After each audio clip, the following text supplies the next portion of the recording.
All right, we are live. This is Soundbooth Theater Live, and these are the cold reads of Chrysalis 6, Part 3. All right, and I actually got Instagram started immediately, so that's cool. Thank you for anyone who's coming in from Instagram. Good to see you. All right, Henry Lanewind is in the audience. Adeptus Mechanicus, Raceland 9000, Tristan Christenberry, Kimberly, and so far that's all I can see in the comment section. But please say hello if you feel like it. It's good to see all you people. Rooster Jazz is here. Thank you for coming. Yeah, so we are on part 3 of this cold read series. I meant to do some cold reads Thursday and Friday. Too much business got in the way, unfortunately, so apologize for that. Hey, Bill Underbridge is here. Good to see you there. All right, so let's see here. Let me grab... yes, I need to create a new set. I think might be able to do one more chapter in this set. Nope. Getting rid of it. Starting a new set. Starting on chapter 20. All right. And let's go ahead and present that. So today we're going to go a little bit longer. I'm going to go about 4 hours today instead of 3, which is great. In my opinion, I prefer it that way. Let's add that. All right, C-Tac Stalker, good to see you. Thanks for coming. Got 33 people in the audience right now. Let's see. No need to apologize for not streaming. The only thing that was making me anxious was the fear of missing a session, so notice would have been appreciated. Yep, I think, I'm not sure, but I think our people have been announcing the new times. So if you subscribe to the Soundbooth Theater newsletter, you will get updated on any changes like this. All right, let's get some hydration done here. Hey, Broker Joker, good to see you. Hey, Lazy, thanks for coming.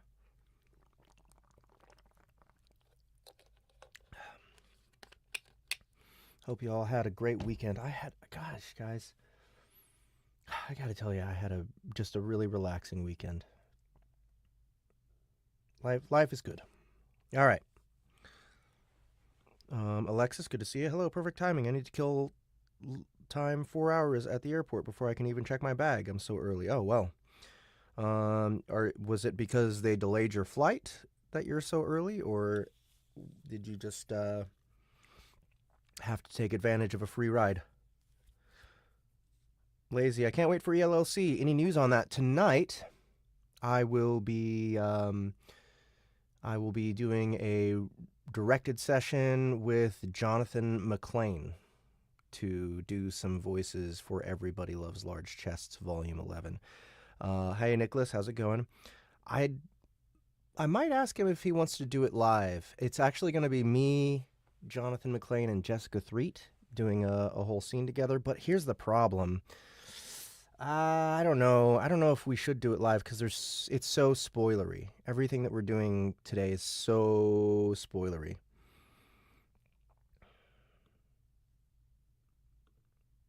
Whew. Alexa says, I had a friend I needed to drop off whose flight was at 7. Mine is at 4. But the Airbnb was almost 2 hours away, so not worth making a second trip. Oh, okay, so you've been there for a while already. Well, I'm glad to be entertaining you on this inconvenient... You know what sucks? Waiting at the airport. That's one of my least favorite activities. But you know, when you fly enough and like you get points and the airline starts to like you, they let you into the damn lounge, which makes it easier. That's for sure. All right, here goes. We're going to start on chapter 20. of Chrysalis 6 by Rhino Z. So before we actually, one more thing before we get started, just need to do all my ad stuff. First of all, check the description below. You can find a link to the box set of Chrysalis. The first 3 books are in one box set you can get for 1 credit. And yeah, if you haven't listened to Chrysalis already, this is a great way to start off. 3 books for 1 credit. It's kind of hard to pass up. 55 hours worth of audio. Also, if you are a Chrysalis fan and you just want a little bit more, a little bit extra taste of Chrysalis while you're waiting for Chrysalis 6 to release, excuse me, we have the free short story for Garralosh on the Soundbooth app. It's narrated by Annie Ellicott, and it's basically just a little world building, a little filling in of Garralosh and how she got started as one of these players in this world. You can also find a lot of other stuff on the Soundbooth app. We have opened it up to start distributing for other publishers, for independent authors. Recently, Stephen S.L. Rowland, aka author Steve Rowland, has released a bunch of his stuff on our platform, so go check that out if you haven't already. I'm not sure, but book 1 of Pangea Online might still be free. But he's got at least 3 series up already, and he's about to upload another one not too long from now. So if you haven't experienced S.L. Rowland, aka author Steve Rowland's work before, you can pick it up from the Soundbooth app. Not only that, but you can get the first episode of many of our cinematic audio experiences, including the Dungeon Crawler Carl audio immersion tunnel, Kaiju Battlefield Surgeon, The Stars Have Eyes, Small Chests Are Fine Too, what else? Seance, High Falls, and When Life Gives You Legends. There's tons of great stuff on there. Oh, and my favorite new thing that's up on there right now is called A Wrinkle and Crime. That is a series of short stories by J.D. Blackrose, and they're all pretty actually kind of loosely connected to each other, and it's basically a noir about a zombie who is a cosmetologist for Hollywood. And he's so good at makeup because he has to hide the fact that he's a zombie all the time. Well, he finds out about some crimes going on in Hollywood. He's under suspicion, and he has to help solve the murders in order to exonerate himself. So if that sounds like fun, narrated by Ryan H. Reed, who did a fantastic job, and he's backed up by myself, Jessica Threet, and Justin Thomas James on this series. The first episode of that is also free. So if you're unsure if that sounds like it's for you, just give it a shot, guys. I promise you're going to have a good time because it's one of the funniest things we've put out in a long time. So, all right. That's about it for now. Oh, besides LitRPG Con, sorry, one more thing. LitRPG Con still happening July 18th through 20th. That's almost a month away.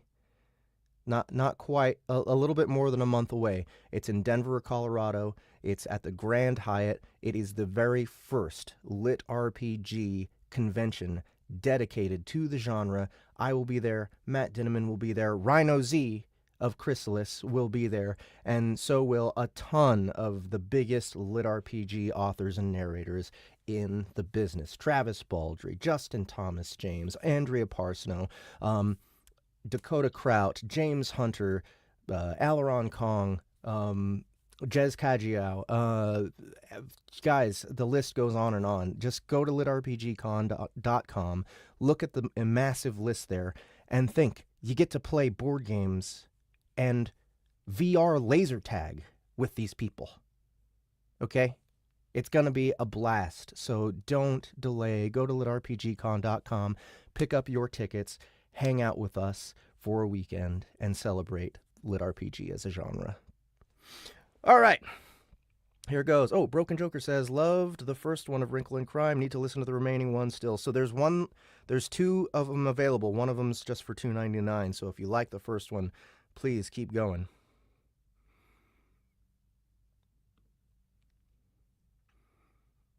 All right.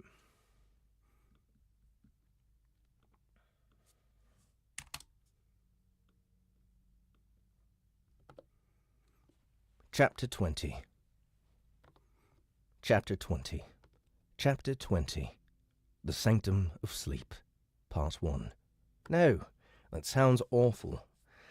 Let's try this one more time. Chapter 20. The Sanctum of Sleep. Part 1.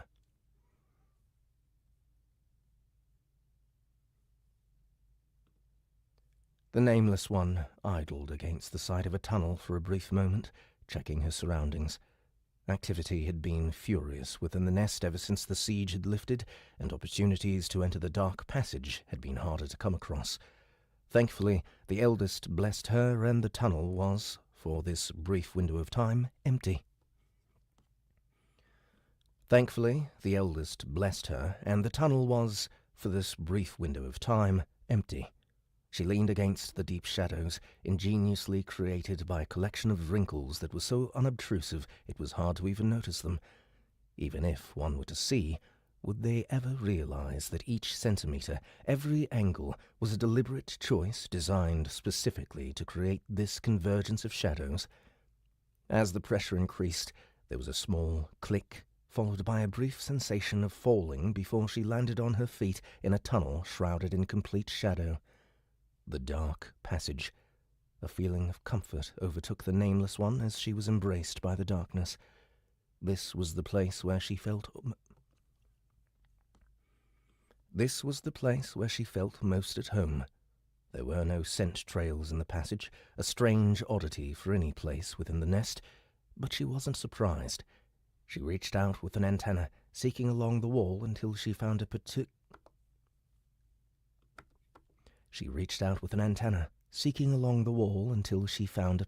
groove, dung in a particular way. She reached out with an antenna, seeking along the wall until she found a particular groove, dug in a particular way, that told her just what she needed to know. Now confident, she began to move, her antennae always seeking along the tunnel wall. Before long, she began to run into others, but they did not greet each other. No scent was exchanged, for such was forbidden. Instead, they ran alongside each other, working together whenever they came across a vile dungeon spawn infecting the tunnels. The wave had complicated things, but she'd learned of the great work undertaken by the mages to peel back the dungeon veins. It would only be a matter of time before the same method was applied here. Their work was too important to allow for distractions.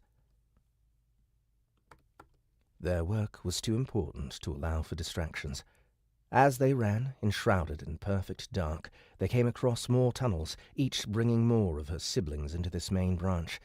Every tunnel was lined with the same enchantment, powered by pure black cores filled with shadow mana, the Light Eaters. They ran together until finally, the tunnel, which had been growing wider as more branches... They ran together until finally, the tunnel, which had been growing wider as more branches... They ran together until finally, the tunnel, which had been growing wider as more branches folded into it, came to a dead end.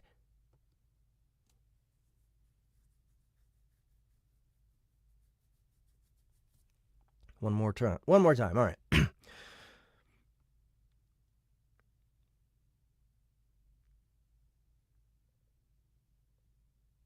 He's nodded a bit much? Oh boy. I don't know that there's anything I can do about that. Besides just trying not to shake the table.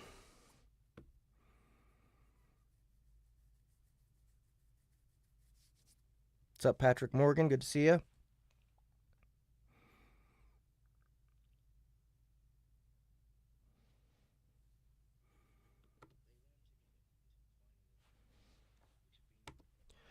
They ran together until finally the tunnel, which had been growing wider as more branches folded into it, came to a dead end. A wall loomed before them, studded with Light Eaters to the point it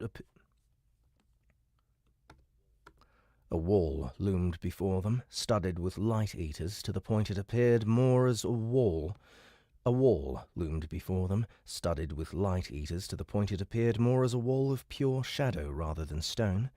Without pause, the Nameless One approached.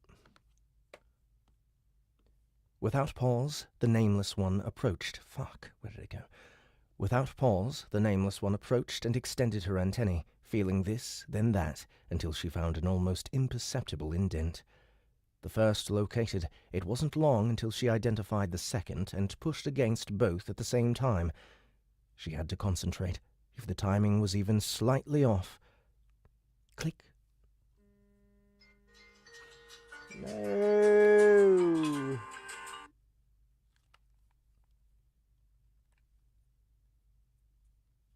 That was my mom. It was probably important.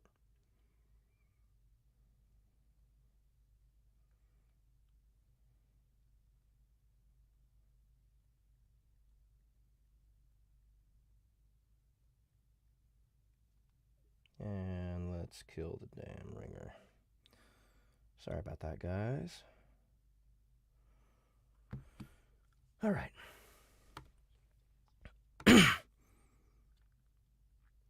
She had to concentrate. If the timing was even slightly off... Click. So soft, she nearly couldn't hear it.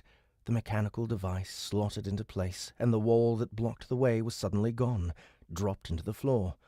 What lay beyond was the sacred ground of the Order, the sanctum. Each of her siblings ducked their heads to pay their respects as they crossed the threshold, as she herself did when it came her turn to enter. If anything, the darkness was even more complete in here, not a single speck of light allowed to exist within. There was no scent, either, which meant each of the Order was required to rely on their other sense, that which marked them apart from the rest of the colony.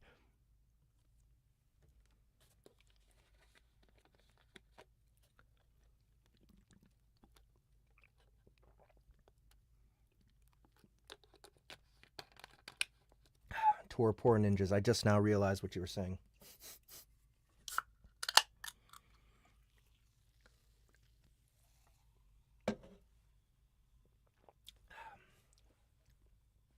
One for energy, one for hydration. Once inside, she found herself within the antechamber. Once inside, she found herself within the antechamber, staffed at all times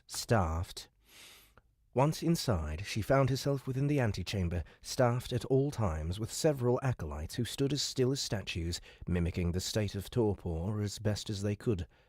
No! Once inside, she found herself within the antechamber, staffed at all times with several acolytes who stood as still as statues, mimicking the state of torpor as best they could. The Nameless One had intelligence to share, so she approached the acolyte of knowledge. "Greetings, sister. You have wisdom for the sanctum," the acolyte signed, her antennae performing an intricate dance in the air. A test? Too obvious. The Nameless One had been part of the Order since its very foundation. The Nameless One had been part of the Order since its very foundation.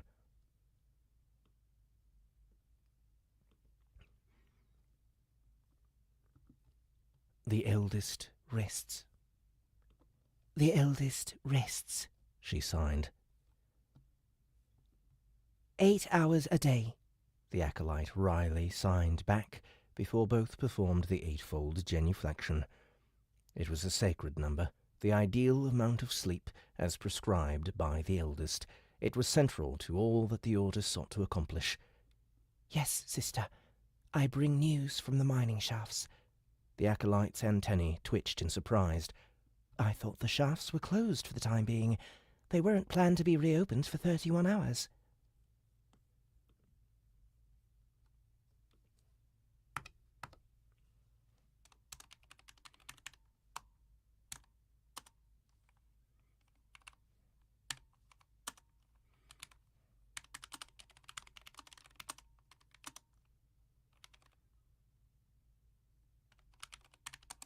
All right, so I just gave Annie a direction there, saying, okay, let's maybe try doing these lines in a whispery way to show that they're signing. Oh, fuck.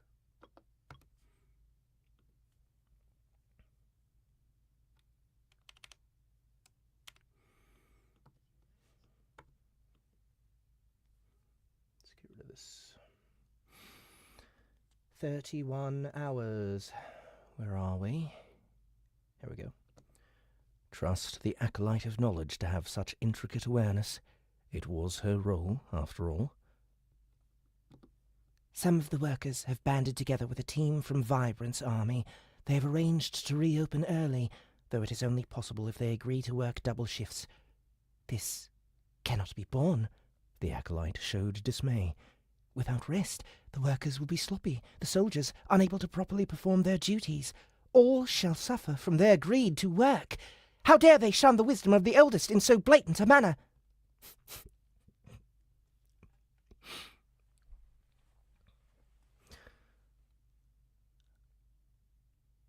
She shook off her irritation. Let me just expand these a little bit more. Deet, deet, deet, deet. Okay.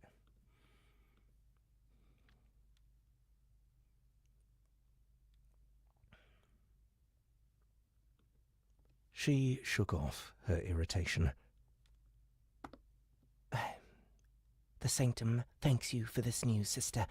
Be welcome and find rest within. Her task complete, the Nameless One backed respectfully away from the Her task complete, the Nameless One backed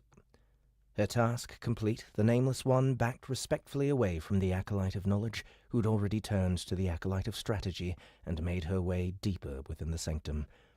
Passing through the antechamber, she found the outer training grounds, where new members for the Order endured the harsh training necessary to achieve full membership. At the moment, it appeared as if a fresh induction group was being trained. An acolyte of instruction hung from the ceiling by a single leg, waving her antennae in slow, exaggerated motions, instructing the initiates in the hidden language of the Order. 20 young ants hung from the roof in front of her, each gripping the ceiling with only a single leg. Their weak grip skill was evident in their wobbling, and the Nameless One knew from experience it was only a matter of time until one fell to the stone floor below. In fact, before she passed by, one did indeed fall. The crack of chitin on rock was impossibly loud in this silent place. The initiate lay on the floor, leg twitching in pain for only a moment. Several other acolytes of training appeared from the walls.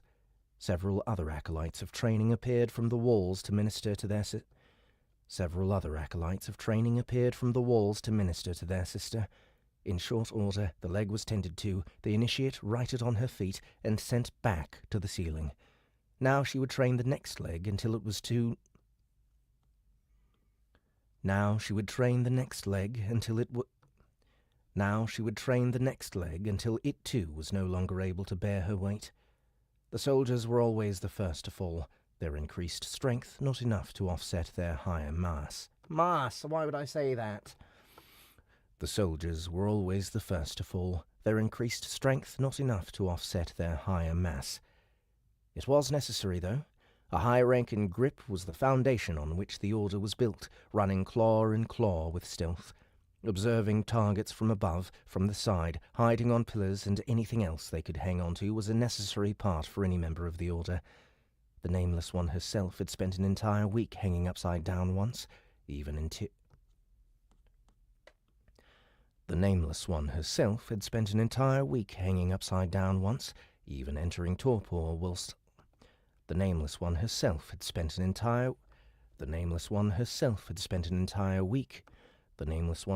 had spent an entire week hanging upside down once, even entering torpor whilst hidden on the ceiling. Moving beyond the outer training grounds,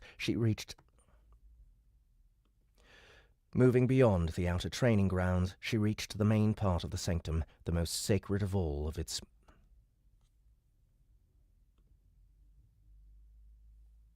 Something's going on outside. Sounds like maybe the garbage truck is here. So, might as well take a little drink break.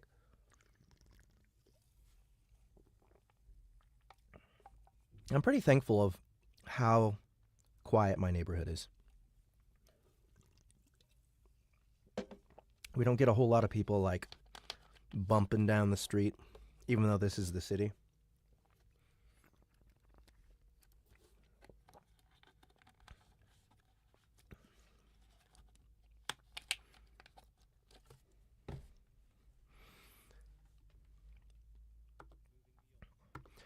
Moving beyond the outer training grounds, she reached the main part of the sanctum, the most sacred of all its many chambers.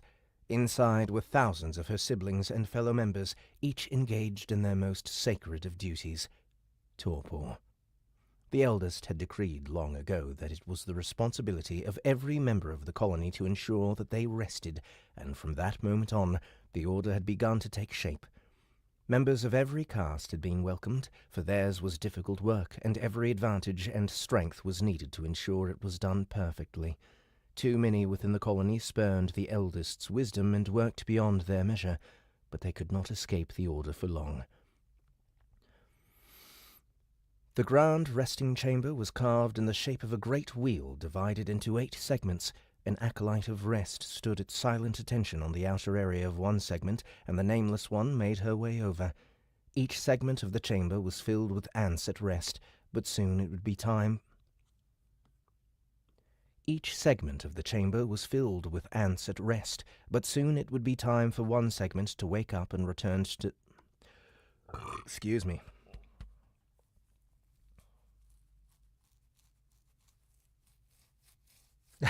Bill Underbridge says, "It is so freeing being the sketchiest guy in the neighborhood. I had a package sent to the wrong apartment. My neighbors brought it over with cookies." That's amazing. Yeah, we have good neighbors here, too. Each segment of the chamber was filled with ants at rest. Each segment of the chamber was filled with ants at rest, but soon it would be time for one segment to wake up and return to their work. Then it would be time for the Nameless One to sleep. She was looking forward to it. Her 16-hour shift had been all too brief, but the work had been hard. She was ready. "This Nameless One greets you," one of her siblings signed to her. "I see you," she replied. "This Nameless One is pleased to see you once again."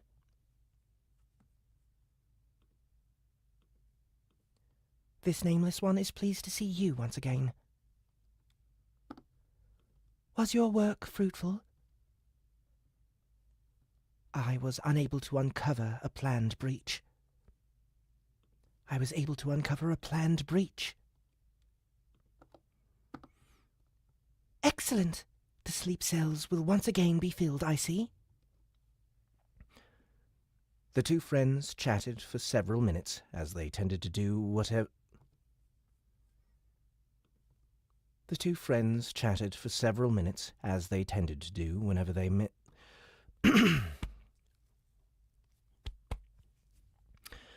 The two friends chatted for several minutes, as they tended to do whenever they met here at the end of a shift. Before long, the acolyte indicated that it was almost time, and they readied themselves for rest. Already, the deep lethargy of torpor was beginning to take its grip on the Nameless One, and she waited patiently for the others to wake. Which, gradually, they did. Up and down the segment, hundreds of ants began to stir. Jolted into wakefulness, they moved to exit the outer ring of the segment and clear space for the incoming shift.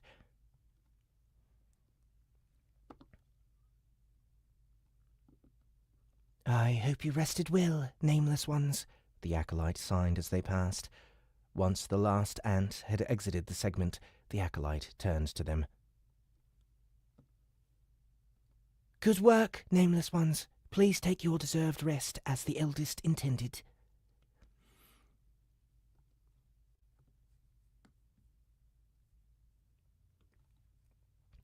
They each performed the 8-fold genuflection, slower now that they were on the verge of sleep, before shuffling into the segment, ensuring all had room. The Nameless One felt her consciousness slipping and gladly let it go, surrendering herself to torpor. After all, when she woke, there would be so much work to do, and only 16 hours in which to get it done. Let's try one more time. After all, when she woke, there would be so much work to do, and only 16 hours in which to get it done. I think I can do it better. After all, when she woke, there would be so much work to do, and only 16 hours in which to get it done. That's good. That's good. All right.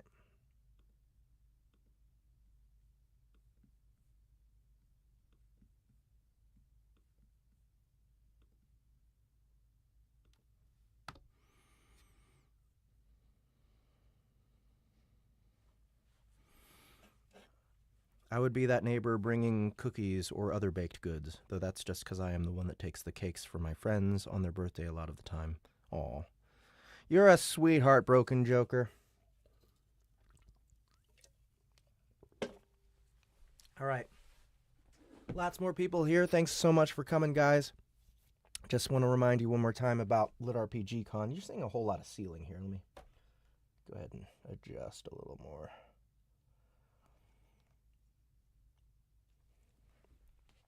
That's still a lot of ceiling. What's going on here?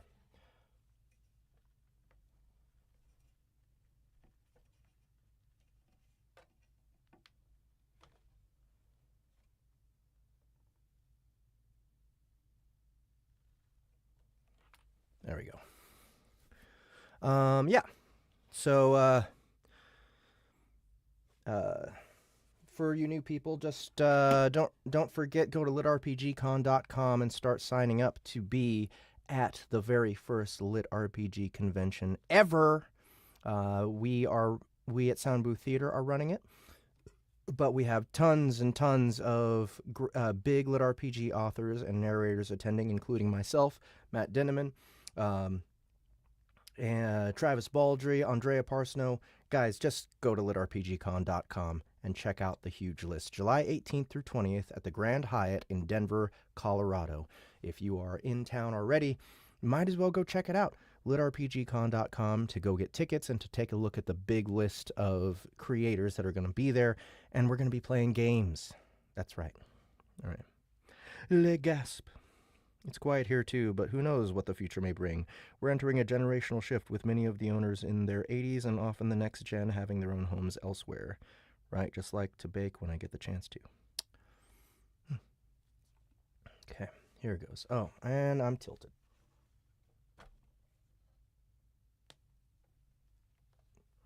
I just... There we go.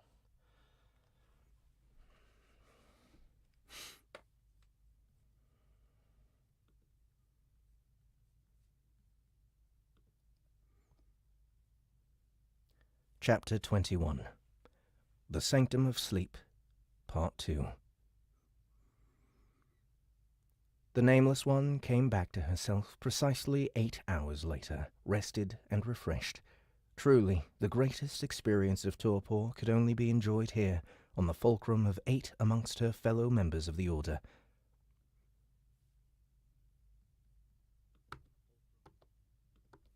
On the fulcrum of 8 amongst her fellow members of the Order. As the rest of those on her shift came awake and began to move from their segment, they greeted each other in the hidden language, signing with their antennae and exchanging plans for the day. As they passed the acolyte on the outer edge of the fulcrum, they greeted her as she did them, exchanged a few signs with the now-ending shift, and then they were away, ready to begin their day. The Nameless One was eager to get started. 16 hours of solid work lay in front of her, and it was imperative that she made a fast start. They never skipped their rest in the Order, which meant they had to work harder, faster, and with more efficiency than every other member of the colony. Otherwise, how could they hope to police them? So it was that all the newly awakened broke into a sprint the moment they were clear of the inner chamber, running to their assignments as fast as they could, vanishing into the dark passage and emerging... So it was that all the newly awakened broke into a sprint the moment they were clear of the inner chamber, running to their assignments as fast as they could, vanishing into the dark passage and emerging from hidden exits all over the nest.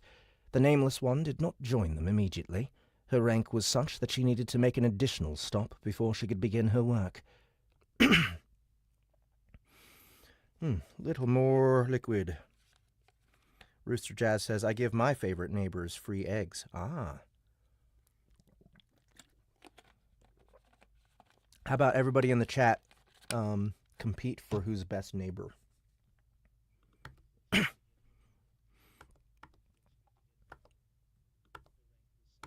Her rank was such that she needed to make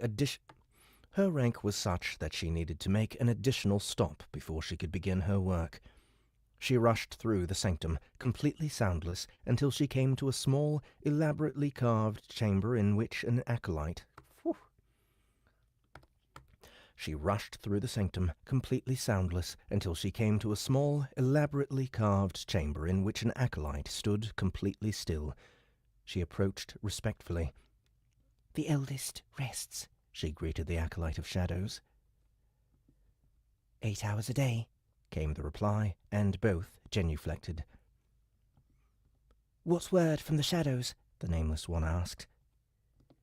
"Is there a task?" "There is," came the solemn reply.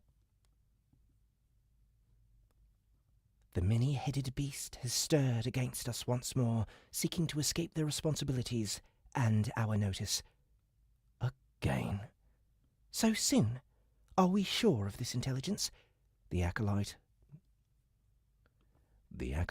eyed her reproachfully.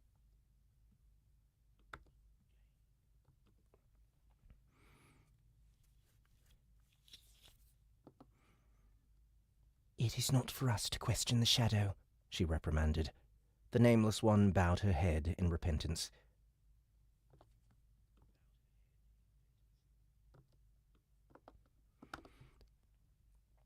"If not for the shadow, we might not have come across this news. The many-headed beast is cunning beyond compare. It has hidden its plans deep." The acolyte waggled her antennae in a slow chuckle. "Just not deep enough."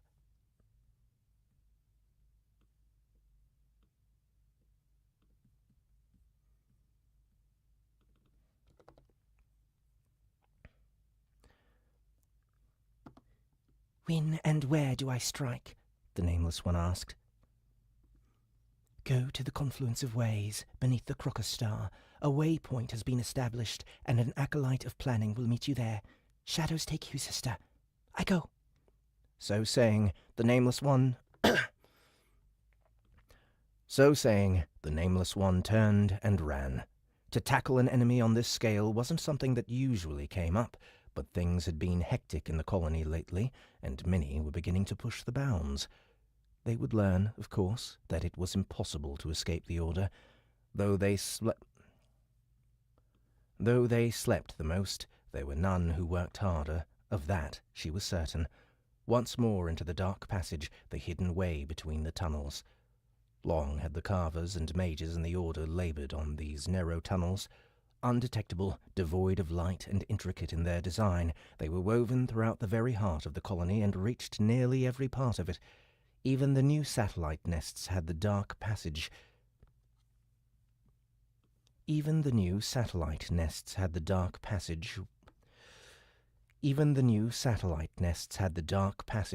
into their design, carvers of the Order building... Even the new satellite nests had the dark passage woven into their design... Even the new satellite nests had the dark passage woven into their design, carvers of the Order building the tunnels and establishing the secret network right under the noses of their siblings as the nests were established. Everywhere the colony went, so too did the Order. She ran through the still darkness, her antennae constantly moving and sensing for the hidden location markers carved into the walls. It was additionally tense in the passage during the wave, since she had to constantly be on the lookout for monsters.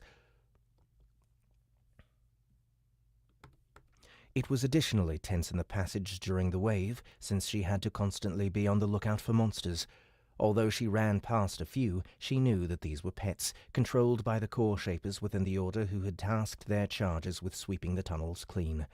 She gave them their space and continued on her way.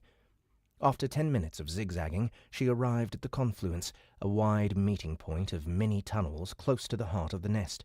Many of her siblings were already there when she arrived, moving from tunnel to tunnel, gathering into teams, or meeting with the present acolytes of action to coordinate their strikes.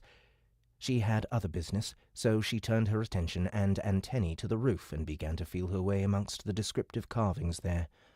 The entire ceiling was an elaborate mural, though she had met none who could claim... The entire ceiling was an elaborate mural, though she had met none. The entire ceiling was an elaborate mural, though she had met none who would claim to know who carved it, which contained many... The entire ceiling was an elaborate mural, though she had met none who could claim to know who carved it. Fuck, that's hard to say.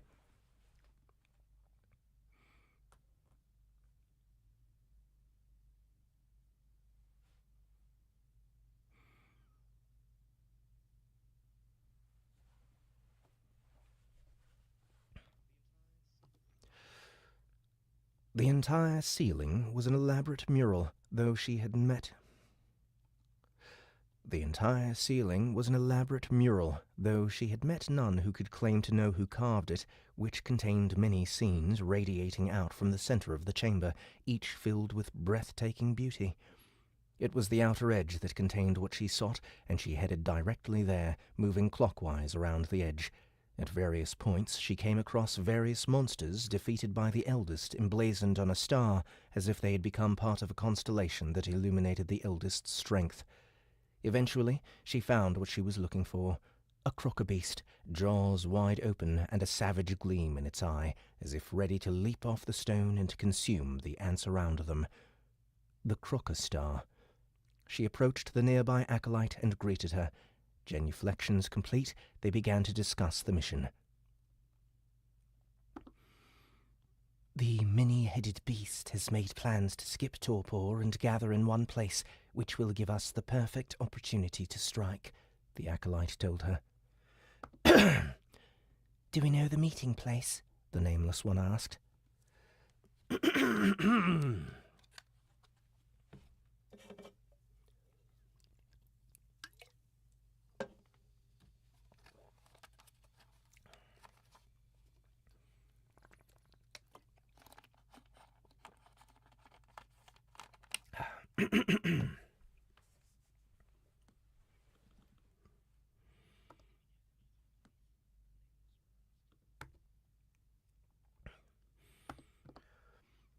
We do not. Our every effort has gone into discovering just that.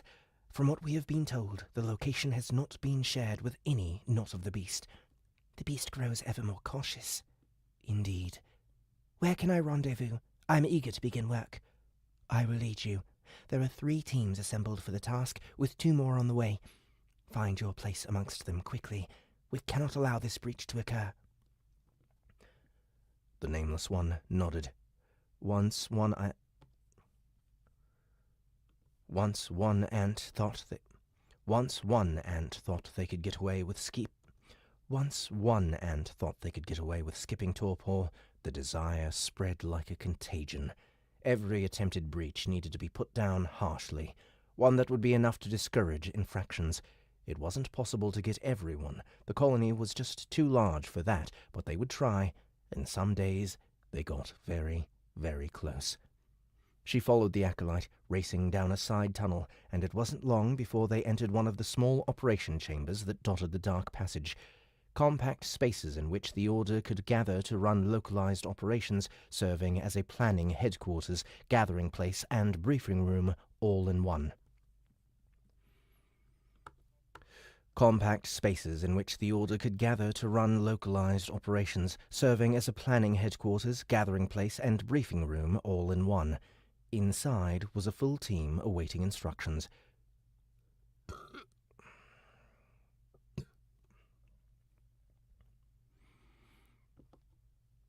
Welcome, Nameless One. She was greeted by a general who stood over a map a carver had magically engraved on the floor. Please, join us. She signed her greetings, then familiarized herself with the operation. Timing was of the essence. Only an hour remained until the breach was expected to occur, and they still didn't know where. It was possible they could try and nab the targets separately, but that would create a logistical nightmare, and if they weren't careful, word would leak the moment the first target went down, driving the rest into hiding. They would still be caught, but only at a great cost of time and energy. The order had to be efficient, otherwise they would be ineffective. The work drew her in as they discussed theories, options, and strategies. Plans were rapidly proposed, debated, and discarded. In 10 minutes, they had a working plan and scattered through the tunnels, ready to return 40 minutes later for the final briefing.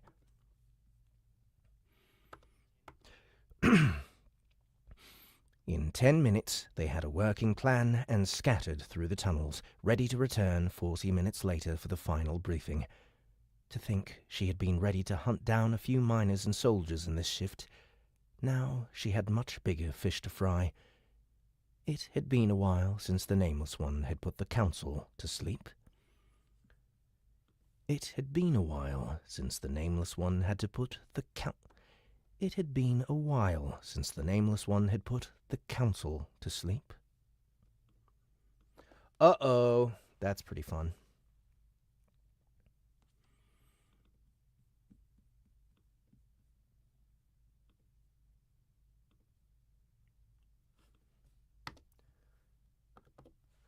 Chapter 22. The Sanctum of Sleep, Part 3.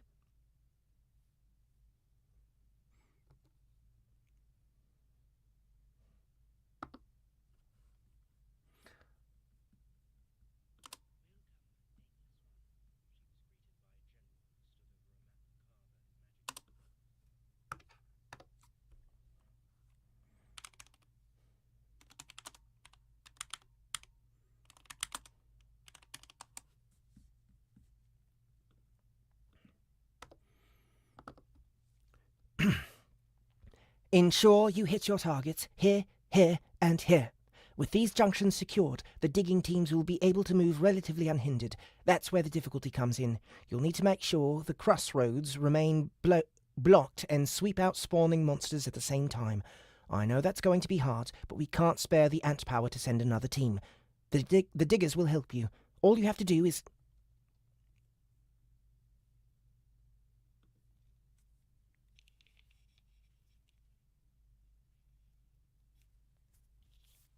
Just so you guys know, I messed up a few things in that, but remember, this is Annie who's supposed to be doing these lines. I'm just filling in for her so that when it's time for her to do her lines, she knows roughly how long it needs to take and where it is placed. The Nameless One allowed the words. The Nameless One allowed the words to wash over her.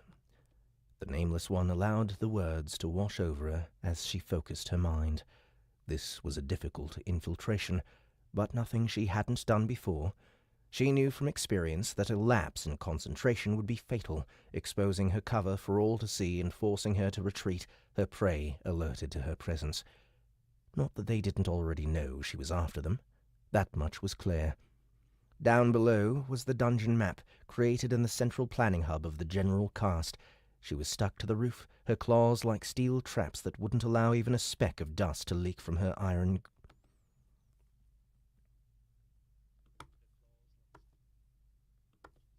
She was stuck to the roof, her claws like steel traps that wouldn't allow even a speck of dust to leak.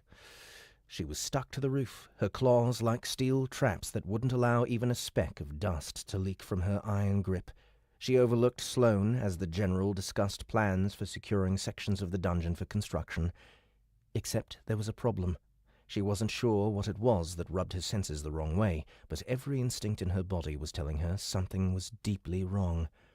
Beneath her, Sloane waved away the general she'd been talking to and returned to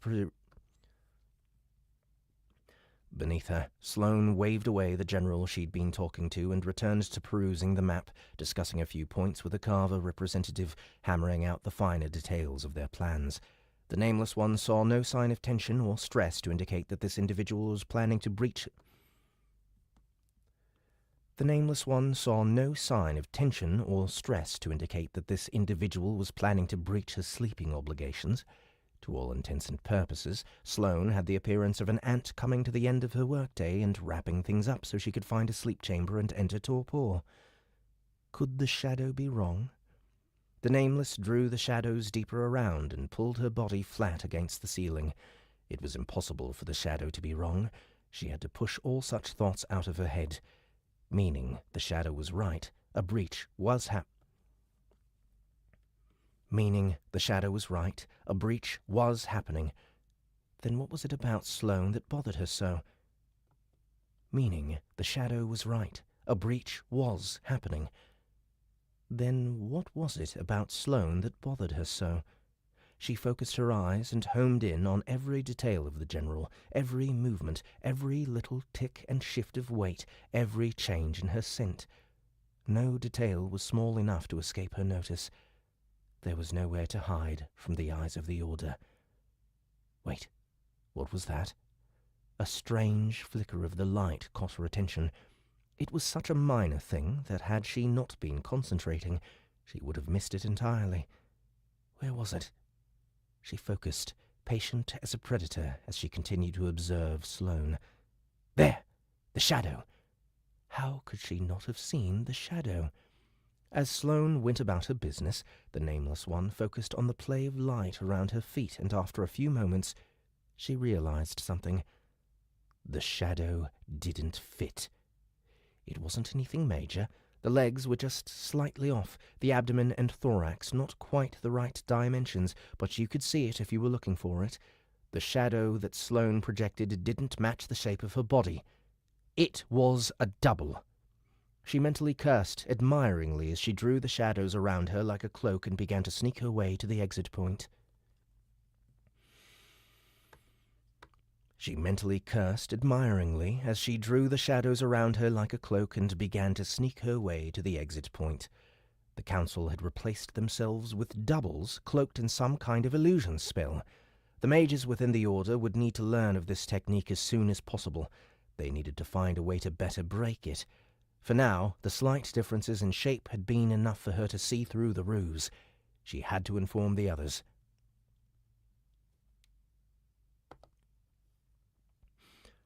Ghost Stealth, Rank 6, has reached level 94.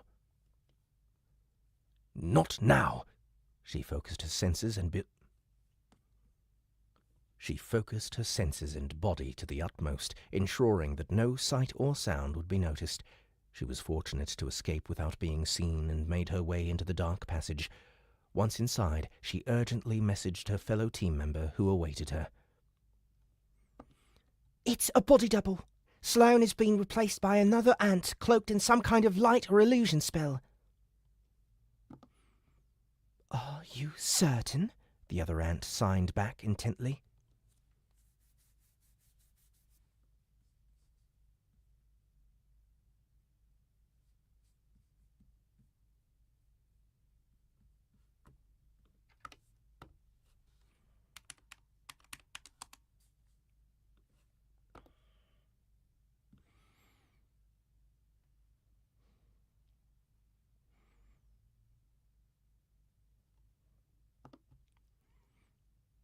The shadow betrays them. It doesn't fit the body. I believe that every member of the council we are shadowing has been replaced and the real members are hidden. Her fellow Order member cursed silently. Her fellow Order member cursed silently. We will need to confirm this as soon as possible. Return to the meeting place whilst I spread the message. We should have confirmation in 10 minutes. The two of them rushed to perform their tasks, knowing that time was of the essence. When she arrived and relayed the news to the members gathered in the planning chamber, the reaction was much as she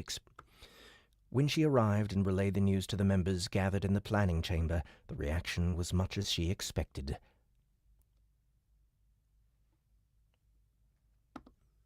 Damn this beast! Are they daring us to put them under 24/7 surveillance? They need to put more effort into their work rather than spending all this energy trying to dodge torpor. What is wrong with their heads? It was fine to be angry, but they didn't have the time to waste on such useless emotion. The Nameless One stepped forward. Your frustration is understandable, but a waste of energy. We have a task to perform. Don't lose focus on the work. With her signed message, the group got back to planning how they could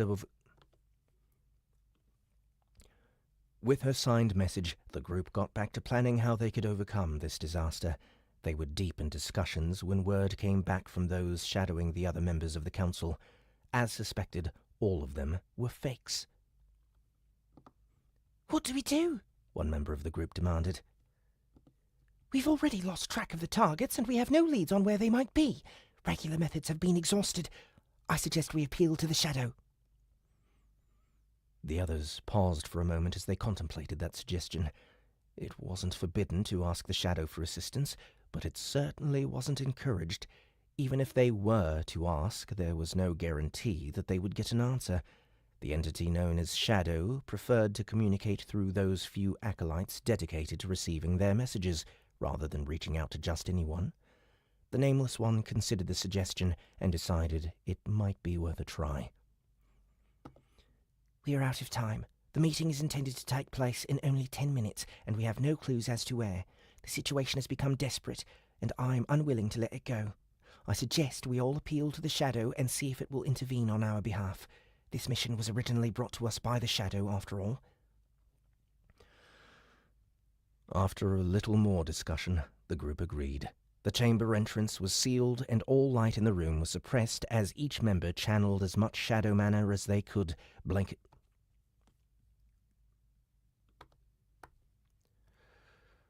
The chamber entrance was sealed, and all light in the room was suppressed as each member channeled as much shadow mana as they could, blanketing the room in utter darkness. The mana thickened gradually, seeping into the air around them and saturating all it touched as the ants bowed low in supplication, covering their eyes ceremoniously.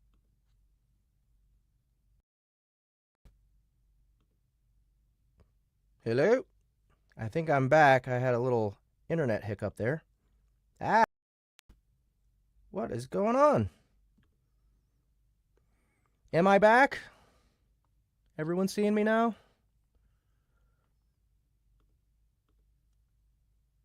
All right, thanks. Thank you. That was weird. Internet just flickered on and off. For several long minutes, nothing except the growing density of shadow marked any change in the space as they each remained perfectly still. Then there was a faint sound, almost like a sigh, and the gathered shadow mana scattered in an instant, bringing the light back. The Nameless One raised her head eagerly as others leapt to reopen the chamber. As sight returned to them, they found words written in pure darkness engraved on the wall, and they felt joy in their hearts. There was no escape for the targets of the Order.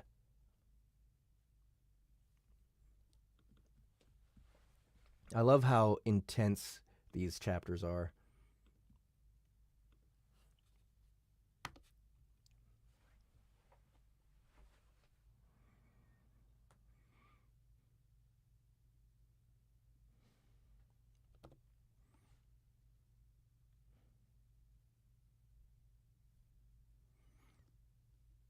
Chapter 23. The Sanctum of Sleep, Part 4. All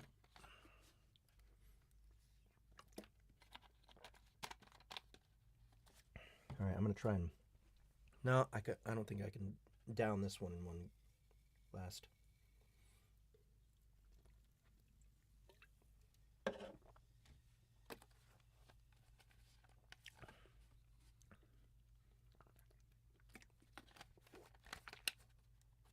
Hey, Goddess is here. What's up, Goddess?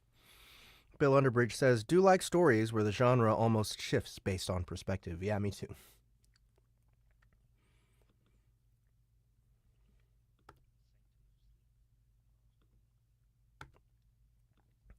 The Sanctum of Sleep, Part 4.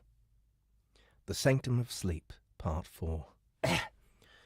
The Sanctum of Sleep, Part 4.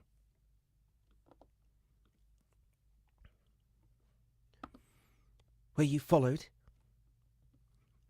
I don't think so.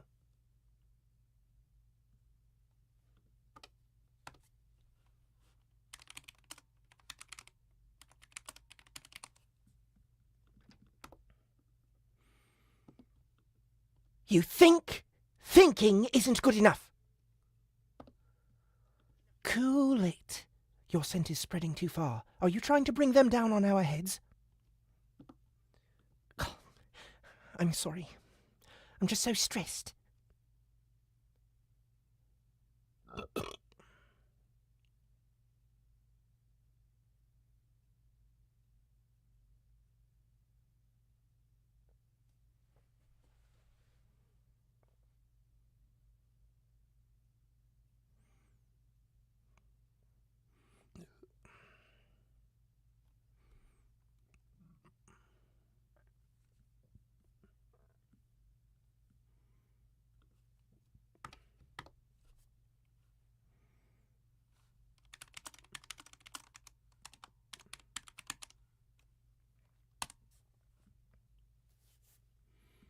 Okay, so Vibrant is very fast.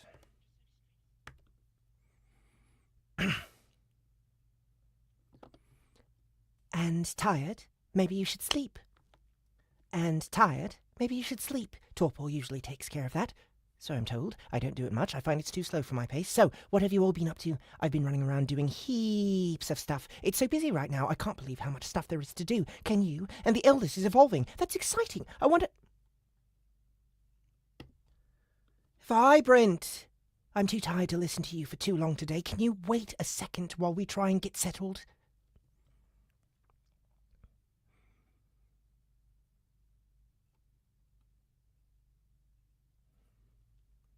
Hey, I didn't realize Amanda Face was... Is that Amanda Pepper? Is Amanda Face?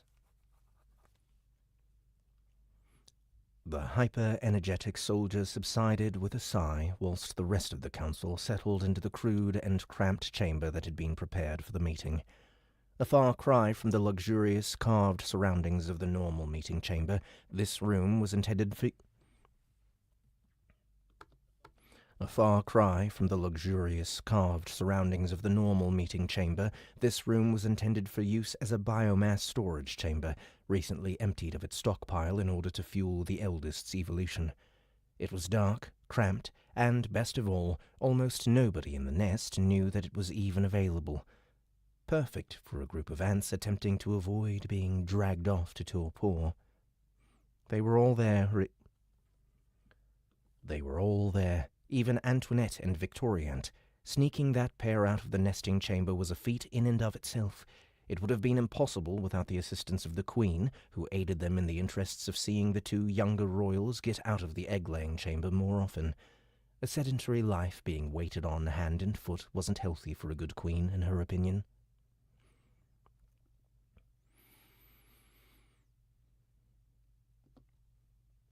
You calmed down yet, Sloane? The general nervously rubbed her antennae through her forelegs. I think so. I've been so damned busy, and arranging this on top of everything else has been such a hassle. I feel like those torpor enforcers were giving us a break during the siege. A ton of ants, including almost all of us, went well under the required amount of rest, and there were hardly any dragged away. Now that the siege is over, they've been popping out of the woodwork all over the place. I lost every member of my two best teams today. Bella complained. They just vanished. I walked past their work area 1 minute, all of them were altering cores. I came back 2 minutes later, gone. No traces. They all shuddered. They all shuddered. I say they've gone too far. Antvance slammed an antenna down on the rock they'd gathered around with force. Antvance slammed an antenna down on the rock they'd gathered around with force.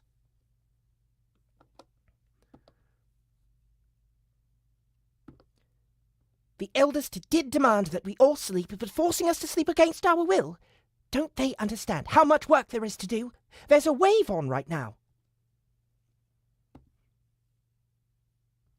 They're following the commands of the eldest, Burke Riley said.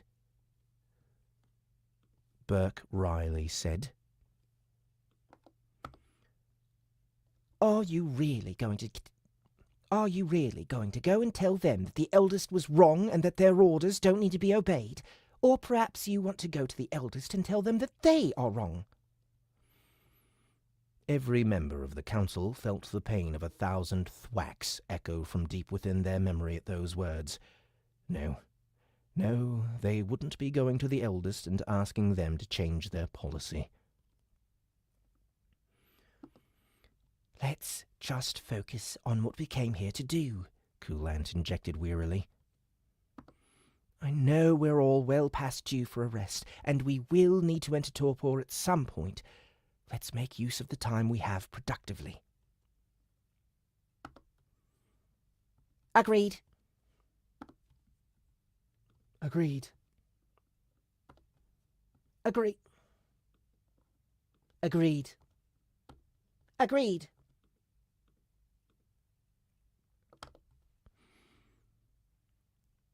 The others chorused, and they settled in to conduct their business. First off, let's go around the table for a status update, starting with the carvers. Ahem. Work on the new gates has been progressing. The council began their deliberations, each focused on the meeting and trying to take in the overall state of the colony during this critical time so that they may... The council began their deliberations, each focused on the meeting and trying to take in the overall state of the colony during this critical time so that they might better...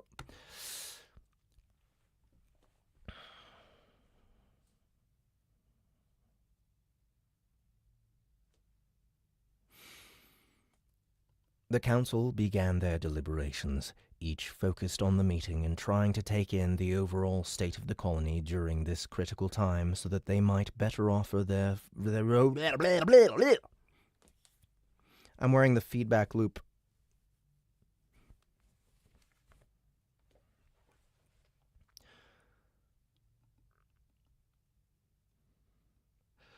The council began their deliberations, each focused on the meeting and trying to take in the overall state of the colony during this critical time so that they might better offer their own perspective and wisdom. Underneath it all, though none would admit, there was a slight frisson of smug self-satisfaction.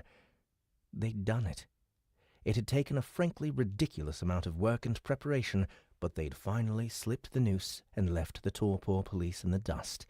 For that reason, the meeting progressed with a renewed sense of energy and excitement, a shared feeling of triumph surging within each member of the council. The Nameless One could almost smell it on them.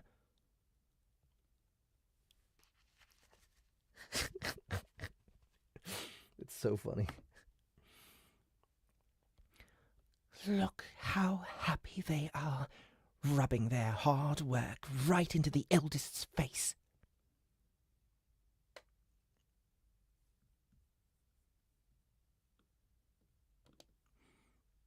One of the team members signed from the roof.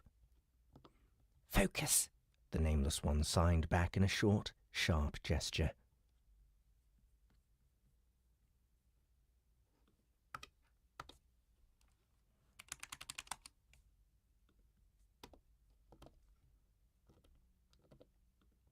She, too, was irritated by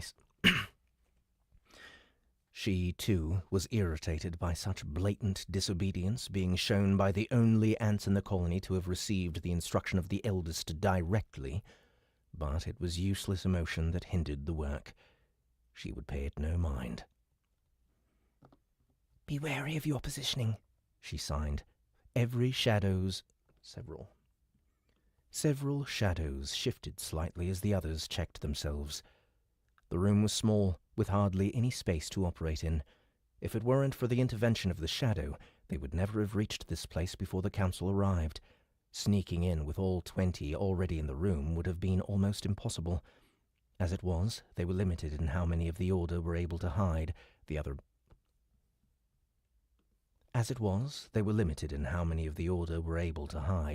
other teams were positioned in the tunnels outside. The Nameless Ones looked down from her position at Vibrant in particular. The soldier appeared full of energy, practically bouncing with impatience as she waited for her turn to speak. She'd checked the vibrant board within the sanctum before she'd left, and knew for a fact it had been 3 days since the last time Vibrant rested. Even then, she'd only been in torpor for 30 minutes. I love how criminal everything seems.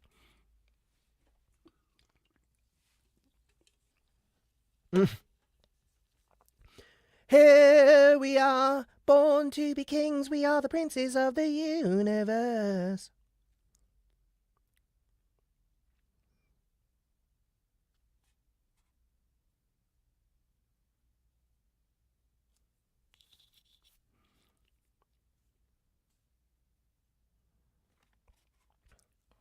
Oh, it's got a cap on.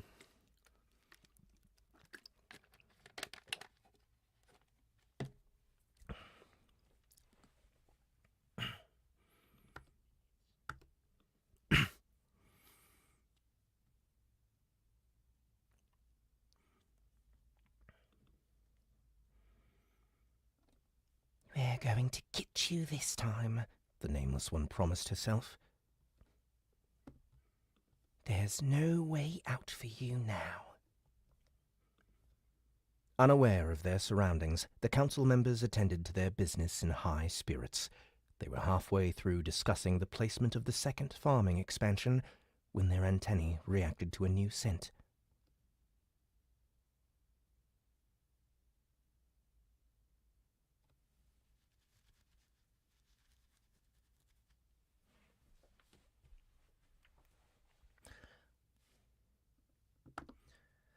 Working hard, I see. Each of them froze at that sinister scent and slowly turned their focus to the ceiling, where they finally noticed the unnaturally dark shadow above their heads. A shadow that slowly materialized into an ant staring down at them with cold indifference. But work time is over.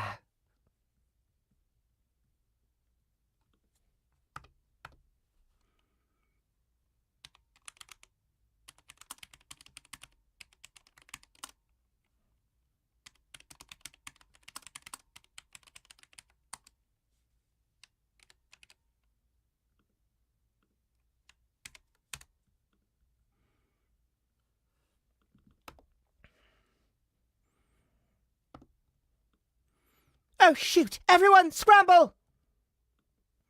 Sloane cried. Bedlam erupted in an instant. The two queens were the first to fall, 2 ants leaping from the corners of the room and releasing some sort of sleep pheromone directly onto their antennae, causing them to slump over into slumber almost immediately. Come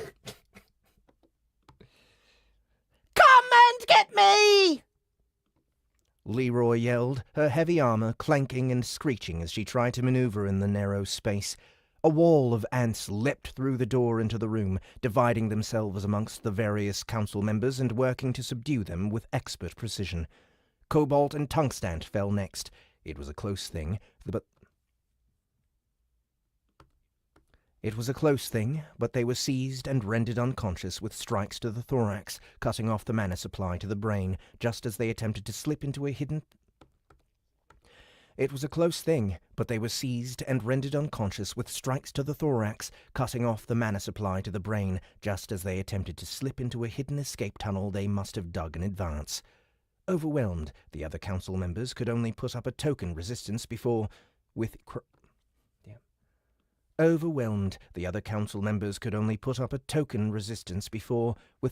of dismay, they too were taken down. All except one. Too slow! Cackling madly, Vibrant burst out of the chamber and into the tunnel, somehow sliding past the... Cackling madly, Vibrant burst out of the chamber and into the tunnel, somehow sliding past the waiting mandibles of the Nameless One, who had positioned herself above the door for this exact moment. Damn it!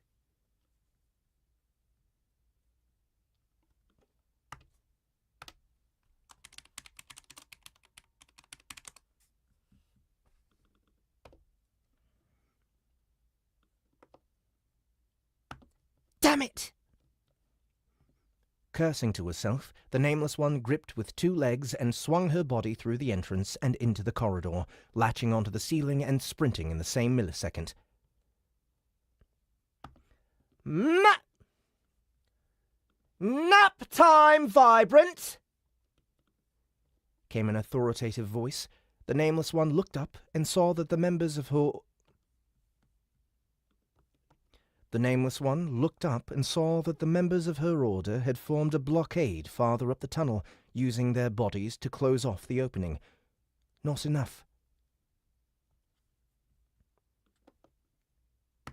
Not enough. The Nameless One sighed. Vibrant merely laughed and accelerated. The wall of ants readied themselves for him.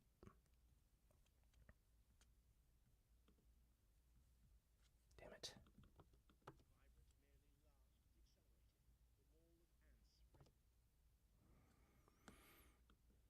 The wall of ants readied themselves for impact, bracing their legs, gripping with their claws, and extending their mandibles. There was no way she could get past all of the... Whoosh! Whoosh!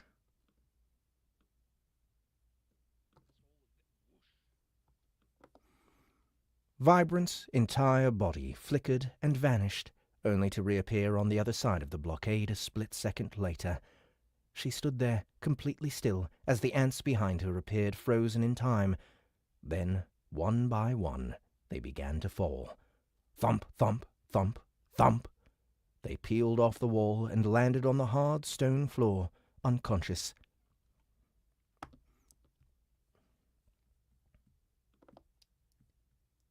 Tisk, tisk! Tisk, tisk! Need to keep up!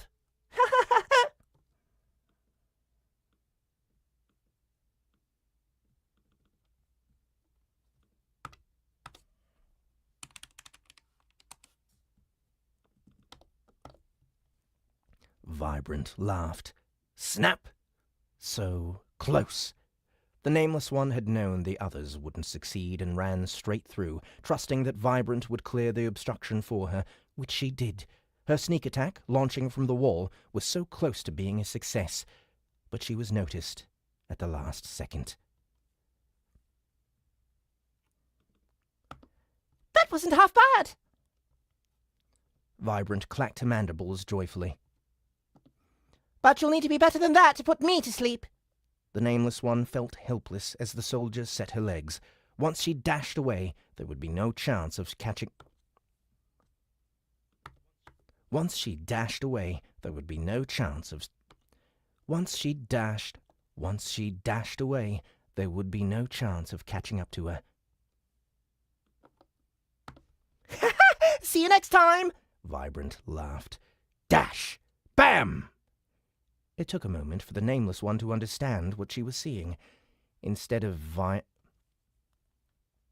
vanishing into the distance, Vibrant had tripped herself up and landed flat on her face. What could possibly have happened?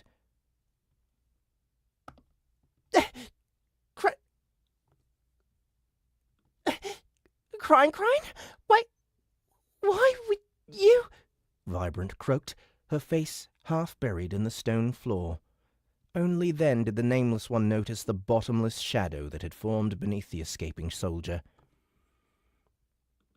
Only then did the Nameless One notice the bottomless shadow that had formed beneath the escaping soldier, and the many barbed limbs that emerged. Only then did the Nameless One notice the bottomless shadow that had formed beneath the escaping soldier, and the many barbed limbs that emerged to seize hold of her legs. The shadow. Unwilling to let this chance slip by, the Nameless One launched herself onto Vibrant's back and clamped her mandibles down just below her head.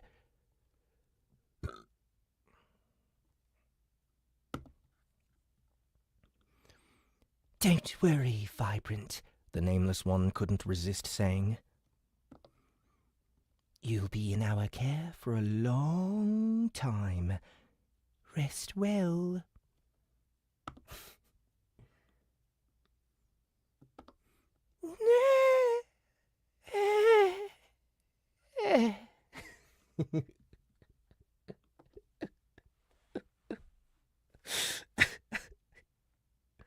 Yes, it is a Leroy Jenkins moment.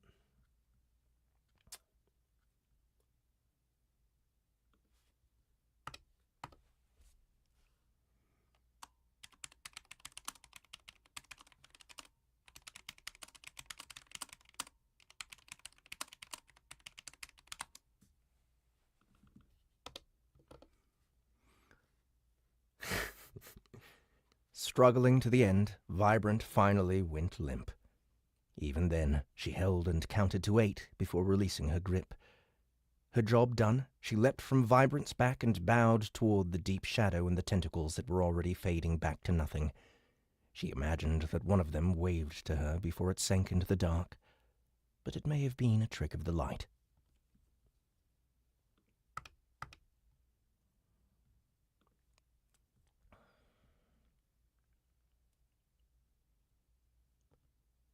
Oops.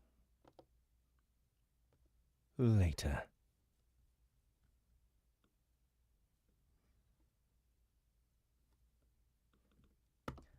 And that's how we finally caught Vibrant, the Nameless One sighed. The Nameless One signed to her friend. Wow, the shadow in the flesh. You've had a busy shift, to say the least. Where were the council when you saw them last? In the cells. The Nameless One couldn't help but have a smug slant to her. The Nameless One couldn't help but have a smug slant. The Nameless One couldn't help but have a smug slant to her antennae as she signed her reply.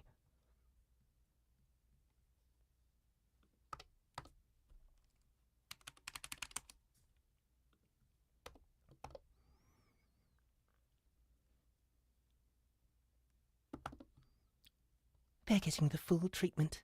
Massage, carapace wax and shine, aromatherapy, full body clean, the works. They'll wake up so refreshed.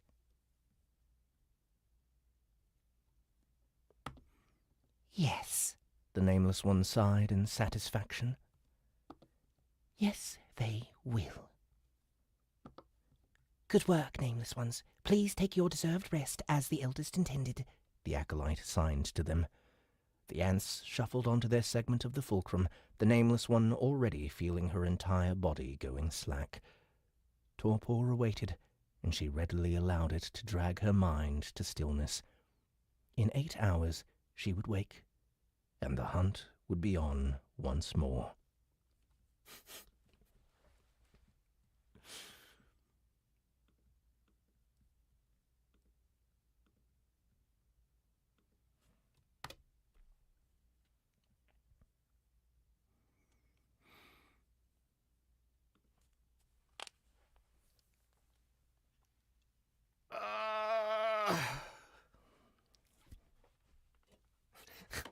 I wish people kidnapped me to take me for spa days, right?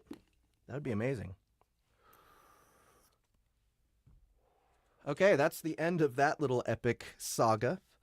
I hope you guys are having fun. Thank you so much for coming to hang out with me. I'm gonna do a little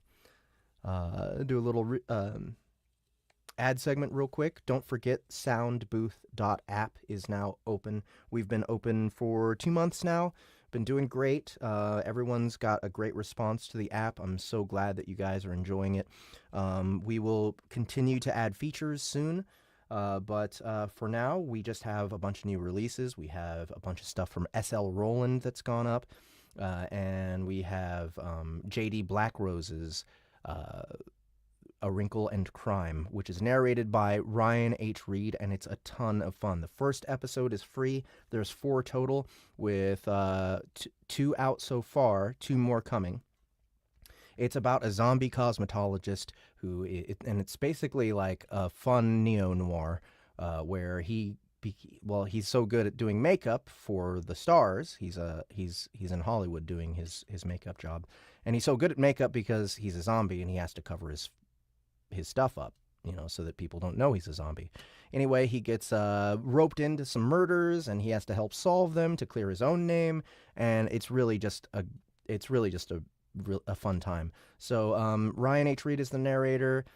Me, Justin Thomas James, and Jessica Threet am in the cast. we're featured. We're backing him up with a few different characters. I really had fun with this project. I hope you guys will go and check it out. First one is free, and if you like it, the second one is just $2.99. Other than that, we also have a bunch of free cinematic stuff, and if you are a big Chrysalis fan, which I assume you might be, considering you're watching here, watching these cold reads here, there's also the Garralosh short story. That is free. It's not quite 40 minutes long. It's narrated by Annie Ellicott, and it's basically just an origin story for Garralosh. So if you want to check that out, if you want some bonus stuff, if you want to hear our cinematic audio, go to soundbooth.app, pick up our new app, test it out. It's on both iOS and Android. Everyone has been talking about how awesome it is, so please check it out. And don't forget, LitRPG Con is still happening July 18th through 20th in Denver, Colorado at the Grand Hyatt. Go to litrpgcon.com to see all the different guests that we have. All the biggest narrators and authors in the genre are going to be there, including me, Matt Dinneman, Andrea Parsnow, Travis Baldry, Annie Ellicott, Justin Thomas James, everybody in the Soundbooth Theater crew for sure. Also James Hunter, Dakota Kraut, Alaron Kong, Jez Kajiao, Benjamin Keary, Rhino Z, the author of this particular LitRPG that I'm narrating right now. So don't forget, go to litrpgcon.com, share it with your friends. If you have friends who aren't into LitRPG already, if you bring them to this convention, they will become fans and you will have people to obsess with. So please do make sure to spread the word as far as you can. We still have some tickets available, and we need them filled up. So go ahead and tell all your friends.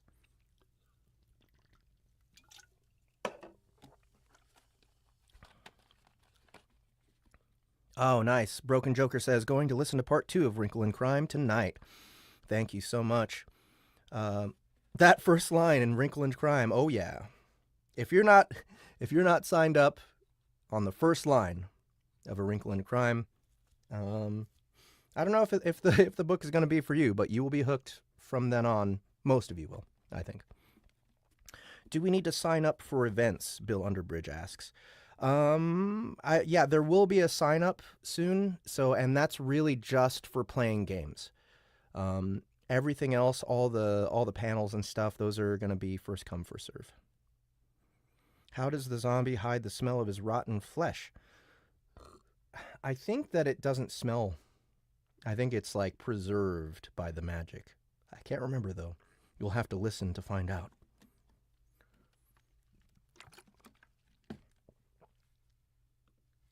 Amanda Pepper asks, can we play games with you or Matt? If you get lucky. You get to sign up for games, but you don't get to sign up for creators specifically. So it's pretty random. But we will be doing a panel. Matt and I will be doing a panel on Friday, I believe, from 4 to 6, and I'll probably be reading from book 8. A cold read from book 8 that I haven't read before. Live. And then we'll be signing stuff and everything. Guys, there's going to be, I'm so excited for this. The Dungeon Crawler Carl Audio Immersion Tunnel original soundtrack will be available on vinyl. It'll be a double LP, and you'll be able to purchase it there. Oh, yes. Double LP, so more than 80 minutes of music, and that's still not all of it. That's the crazy thing. It's still not all of the music that's in the AIT. So it's the best stuff, though. We need to do a Secret Asian Man. Would you fans please harass Matt about a Secret Asian Man ending to book 8, maybe?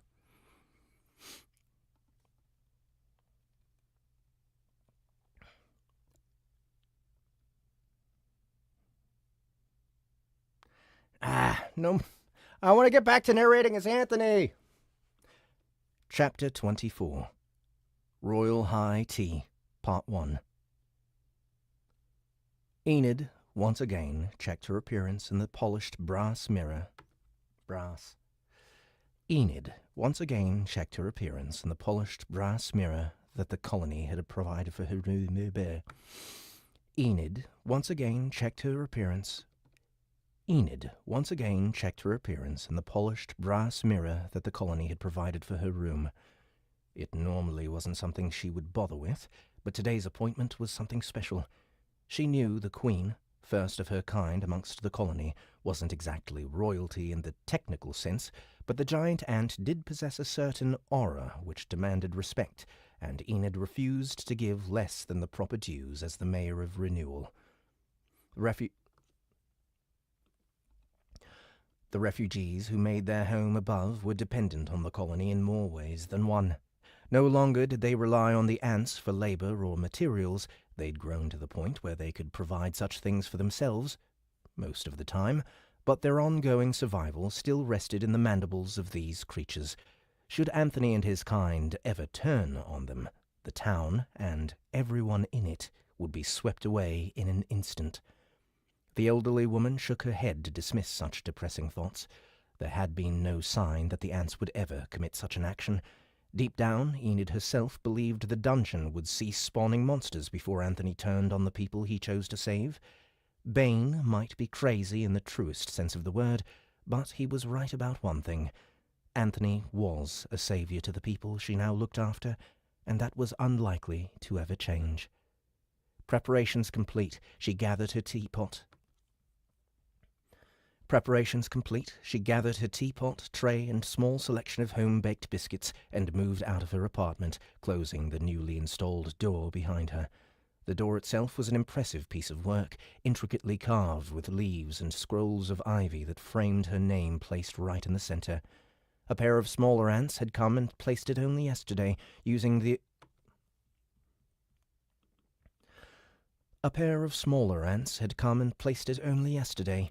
their strangely mobile front claws to nail on the hinges to the wooden frame they glued onto the smooth stone.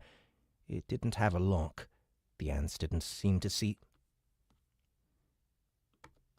the need for locks amongst their private chambers. Enid idly wondered if thieving was ever an issue amongst the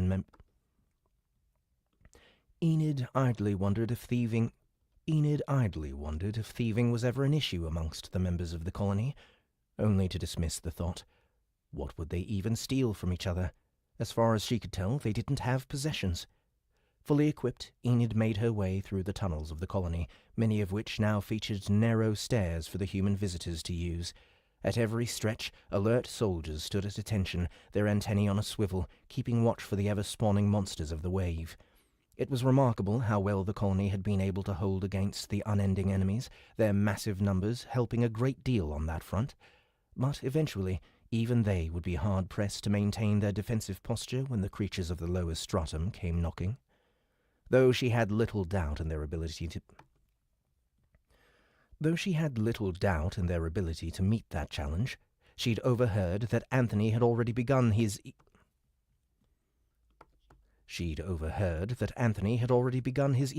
to the sixth tier, a huge milestone.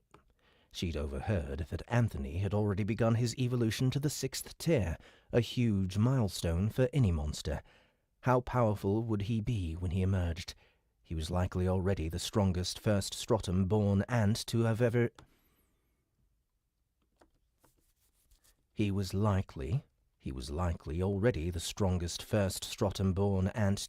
existed, with the possible exception of his mother, of course. Enid was undisturbed as she made her way into the very heart of the nest, save for a few guards giving her the once-over with their antennae before waving her through. After a short walk, she entered the most heavily guarded chambers and tunnels the colony possessed, the brood chambers. All around, the brood tenders cared for their charges, fat grubs the size of small dogs, each one only a few weeks away from emerging as a full-grown hatchling, ready to take on the world alongside their siblings. The grubs themselves were kind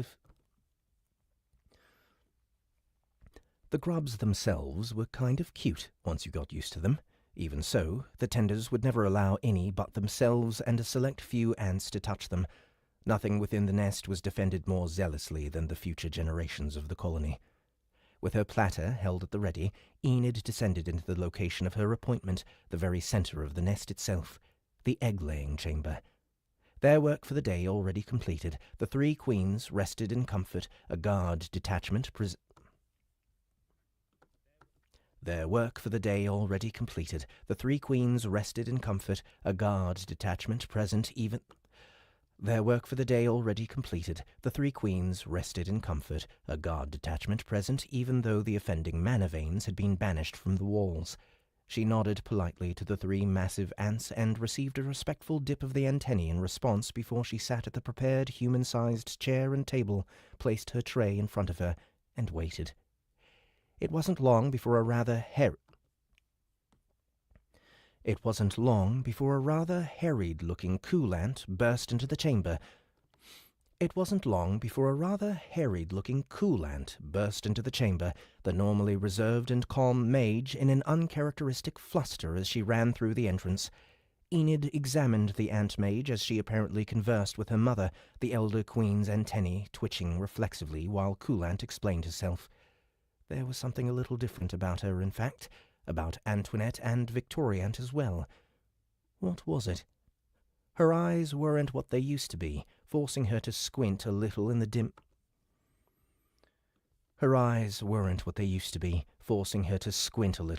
light of the chamber, but eventually she caught on to what it was.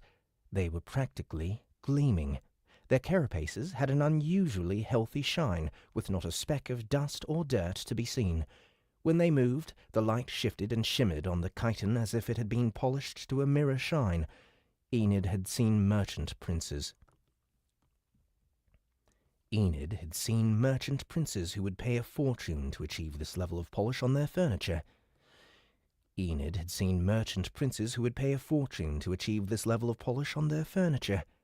How had they done it? After a few short minutes, she felt the touch of Coolant's mind on her own. "Welcome, friend Enid," the mage said. "I trust you have been well?" "Hard not to be," she said with a smile. "You take such good care of us down here." "That is well. Your trip to the surface was without incident?" In order to stave off mana sickness, it was necessary that she and every other human who visited the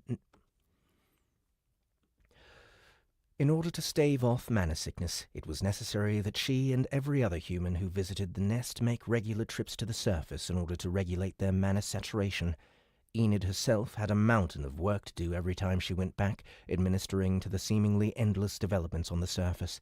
It was almost a relief to declare the need for a diplomatic mission and return to the nest.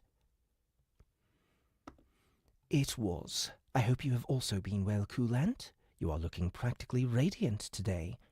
She intended it as a compliment, but the mage flinched at her words. "Yes, I have rested recently," she muttered. Enid laughed.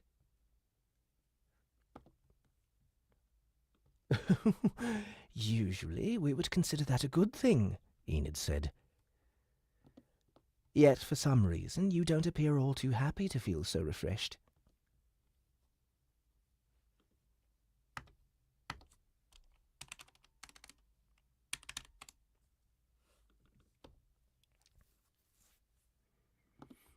"The issue of resting is complicated within the colony.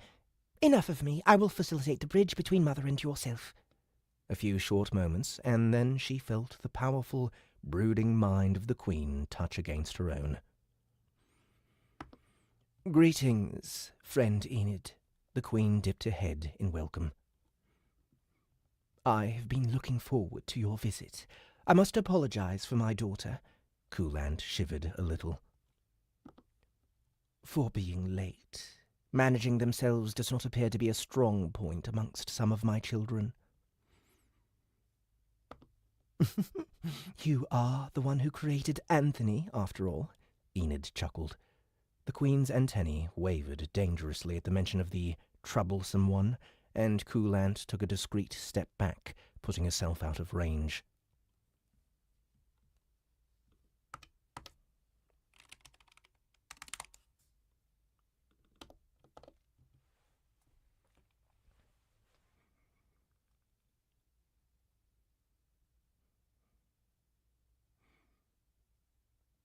Ah, yes, lunch. Sin's coming in like, Don't forget to rest. and I'm like, But I'm so busy.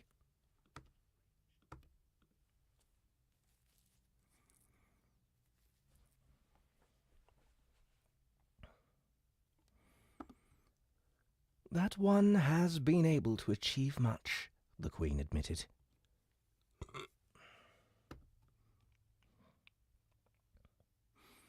At least we're not frittering about and wasting time. do we need it? That'd be great.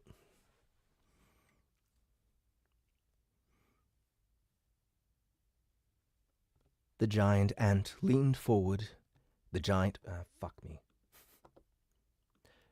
giant ant leaned forward to inspect the things Enid had brought with her. What is this you have carried here, friend Enid? I do not recall seeing such things before.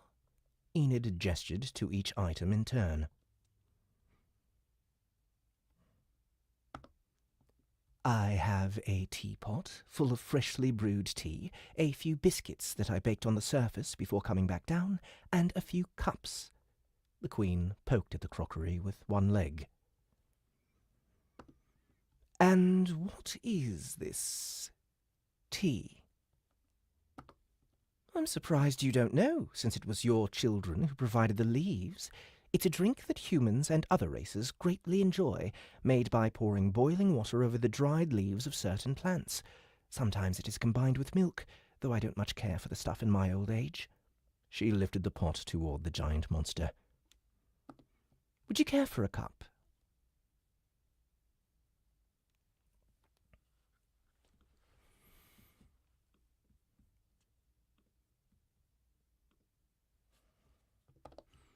Chapter 25 Royal High Tea, Part 2.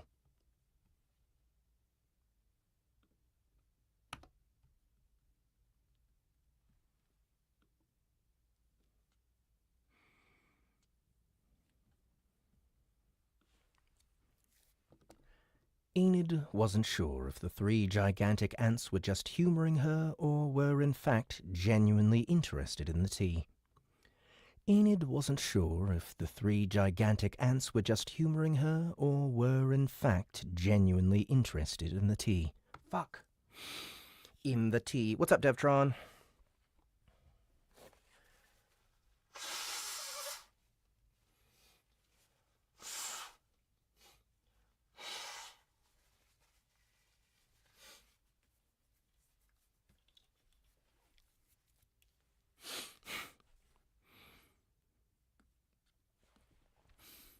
Enid wasn't sure if the three gigantic ants were just humoring her or were in fact genuinely interested in the tea.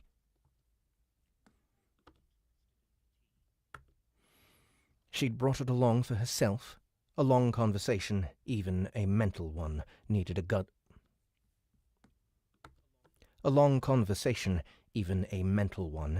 good cup of tea in order to keep one's thoughts flowing smoothly. They were quite the curious trio, however, so she'd brought a few extra cups, the largest that she had, in the event they might want some. Even so, she was most surprised when the key took up her offer, quickly followed up by a... Even so, she was most surprised when the Queen took her up her offer, quickly followed up by the other two requesting a cup.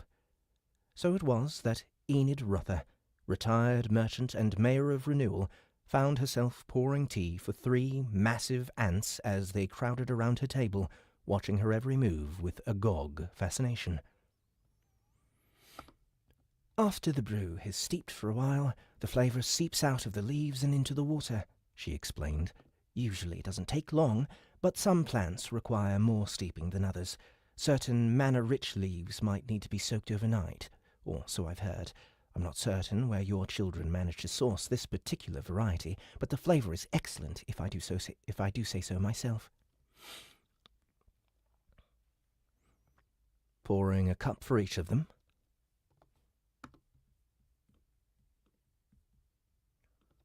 pouring a cup for each of them, and ensuring that the pot didn't drip, she then took a small pouch from one of her pockets. Would anyone care for some sugar? I managed to grab some from my hidden supply in my house during my last visit. It's a bit of a luxury, but an old woman needs to keep her energy up, so I say. The 3 ants looked curiously at the small pouch. What is this sugar that you speak of? The Queen asked. I do not believe I've heard of it. Oh, that's surprising to hear, considering how the regular surface ants are crazy about the stuff, though I don't know where you would find a source of sugar down here. Enid pinched a small amount of the tiny crystals in between her fingers and brought it out for them to see. It's a flavouring we make from sugar cane, a crop that is grown in some places on the surface. It's quite rare in these parts. I brought this pouch with me when I fled my home during the last wave. There isn't much left, I'm afraid, but you are certainly welcome to try it.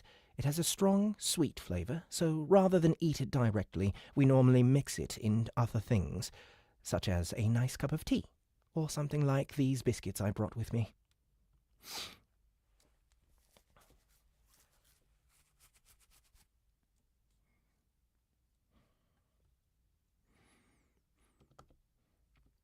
The Queen brought her head closer in. The Queen brought her head closer in order to better inspect the contents of Enid's hand, and the mayor forced herself not to flinch as the giant monster loomed over her, the hidden mouth behind the mandibles plainly visible for a rare moment. Fuck! The Queen brought her head closer. The Queen brought her head closer in order to better inspect the contents of Enid's hand, and the mayor forced herself not to flinch as the giant monster loomed over her, the hidden mouth behind the mandibles plainly visible for a rare moment. The antennae drifted over the sugar, smelling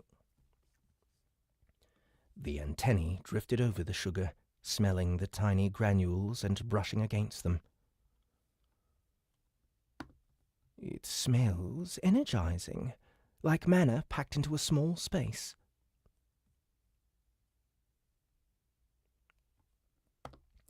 It is known to house a lot of energy, which is why I suppose most insects will go out of their way to hunt it down. I have to be very careful with my sugar, otherwise it gets stolen by ants in a heartbeat. The Queen jerked her head up. Which ants have been thieving? My children wouldn't dare! Her antennae swished with rage, and it appeared as if she would stride over to Coolant and thwack her right there and then. Ah, I meant non-monstrous ants, from the surface, Enid clarified, holding up her finger and thumb indicating the size of normal ants.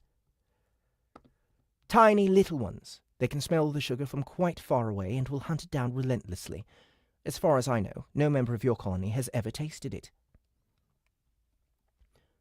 The Queen and Coolant relaxed. I see. I would like some sugar in my tea. Thank you, friend Enid. Victoriant and Antoinette also enthusiastically requested some sugar be added, so Enid happily mixed a generous spoonful. Victoriant and Antoinette also enthusiastically requested some sugar be added, so Enid happily mixed a generous spoonful.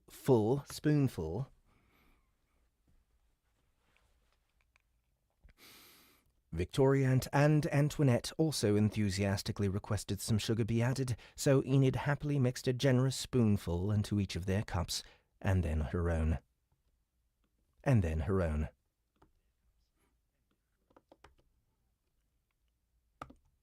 Please enjoy, Enid said. It took Enid a moment to realize that none of them were moving, each of the queens watching her intently rather than making any attempt to drink. It took her another moment to understand they had no idea how to drink and were waiting on her to demonstrate. Chuckling to herself, she picked up her cup, gripping it by the handle and around the brim, which she brought to her lips and sipped. She exhaled. Where did the colony manage to source these leaves? They were amongst the best she had ever tasted. Were they seized during the capture of Riley? The three ants turned their attention to their own miniature drinking vessels. Enid had small, nimble hands, perfect for drinking from such a dainty thing. But how were they supposed to do it? Their claws were strong. Possibly too strong. If they tried to grip the cup and bring it to their mouths, they would surely break it. Pick it up in their mandibles? Impossible. Their mouth was beneath the mandibles. How could they drink from the cup if they picked it up that way? In the end, the Queen solved the issue by having the three of them take turns lowering their heads to the table and drink their tea. In the end, the Queen solved the issue by having the three of them take turns lowering their heads to the table to drink their tea directly from the cup without picking it up. Generously, she allowed her daughters to go first, and then she drank her own. The taste was different, unique. She had never eaten any human food before, only biomass, so was quite unprepared for the flavour. At first, she wasn't sure that she enjoyed it. The heat, the lack of meatiness, none of the telltale savour that biomass provided. Yet there was something compelling about it. The bitterness of the leaves combined with the final sweetness that faded all too swiftly. That flavour was intriguing, energizing. She felt a slight tingle rush through each of her limbs as the sugar-laced tea slid into her stomach. How did your Majesties find it? Enid asked, amused. Each of them had become immediately still upon drinking the tea. Even their antennae, normally constantly in motion, had become stiff with focus. It looked so comical that she had to force herself not to laugh out loud. Now she wondered if she might have made a mistake. Would introducing sugar to the colony cause some issues? Surely not, right?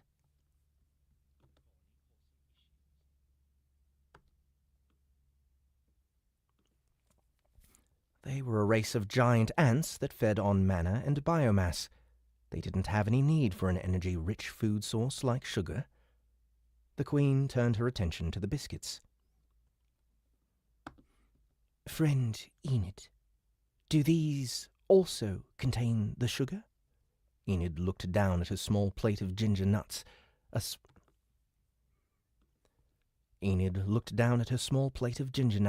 family recipe that her husband had adored.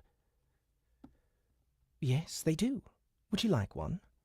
The Queen nodded her assent, her focus intent on the bickies.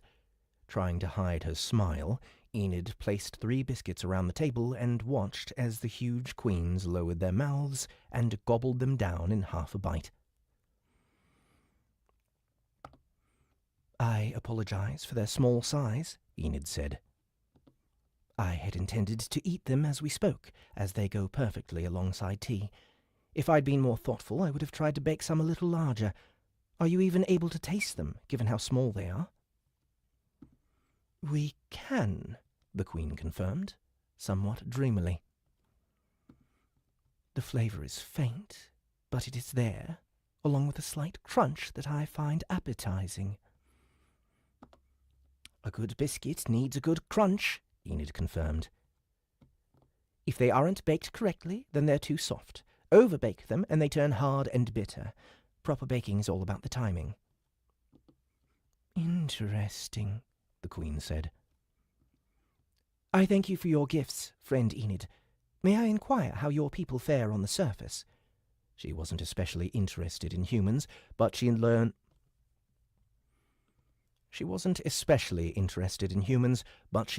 through repeated conversations with the mayor that inquiring about things the person you were chatting with cared about was a common opening gambit.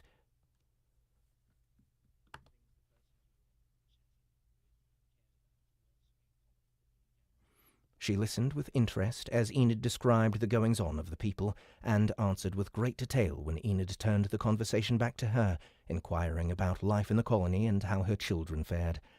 As usual, she took great pleasure in the exchange, although this time a part of her mind lingered on something else. That night, as Enid returned to her chamber to rest, the first of many hunting parties was launched.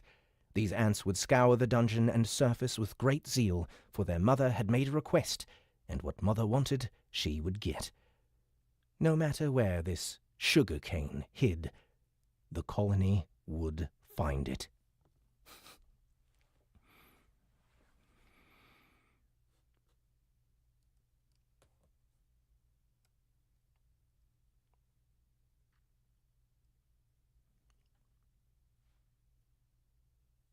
Yay, back to Anthony!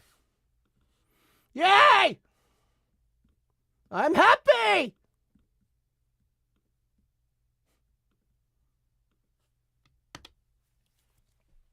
Hope you guys are all having a good time. I am, and let's see, we're making decent progress. I think we should have been further than this by now, but it's okay. Oh, I haven't even looked at the Instagram chat for a while. No viewers there.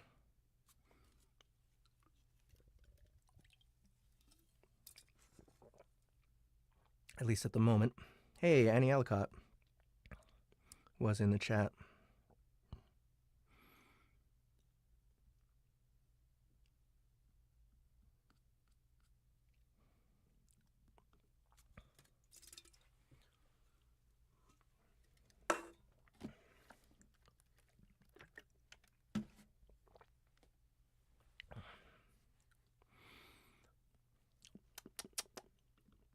I think I'm going to do one more chapter and then I need to go get some extra hydration. Chapter 26. Live Evil, Part 1. Dead, huh? Can't say I'm surprised. Rather, if I was any less skillful, then I wouldn't have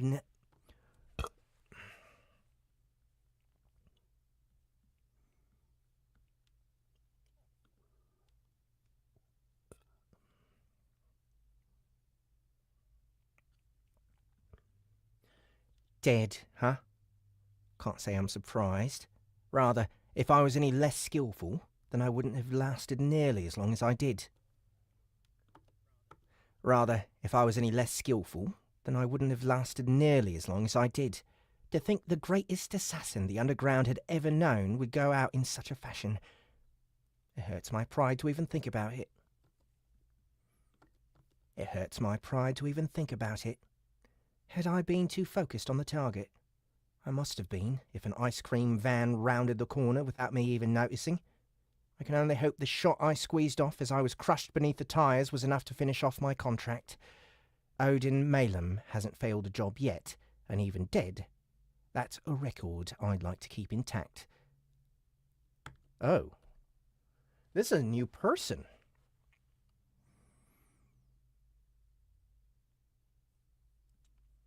Oh, shit.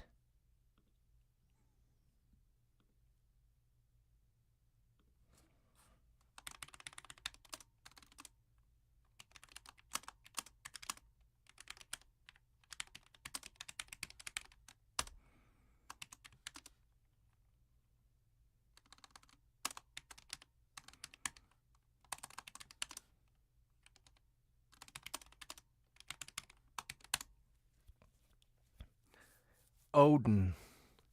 Dead, huh? Can't say I'm surprised.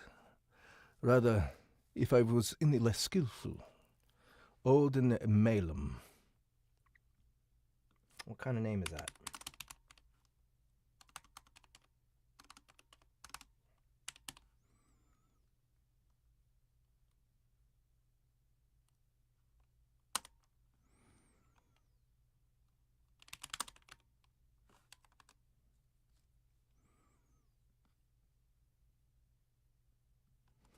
Norse and Irish.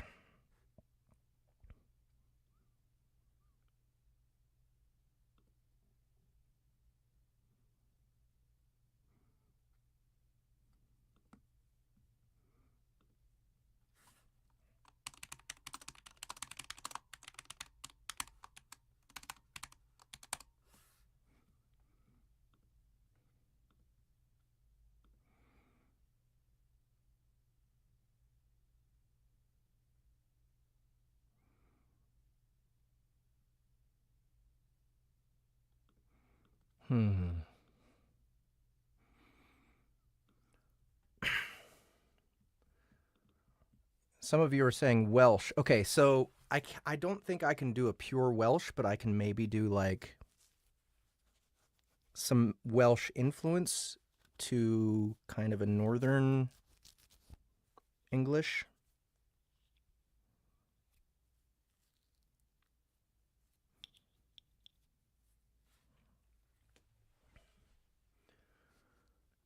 Chapter 26. Chapter 26. Live Evil. Part 1. Dead, huh? Dead, huh? Can't say I'm surprised. Chapter 26. Live Evil. Part 1. Dead, huh? Dead, huh? Dead, huh? Can't say I'm surprised. Rather, if I was any less skillful, then I wouldn't have lasted nearly as long as I did. To think the greatest assassin the underground had ever known would go out in such a fashion. It hurts my pride to even think about it. Had I been too focused on the target? I must have been, if an ice cream van rounded the corner without me even noticing. I can only hope the shot I squeezed off as I was crushed beneath the tyres was enough to finish off my contract. Odin Malum hasn't failed a job yet, and even dead, that's a record I'd like to keep intact. The afterlife so far is a little more drab than I expected.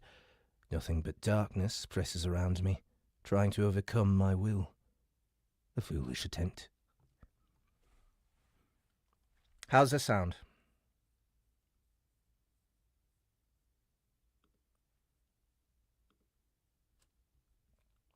Does that feel all right?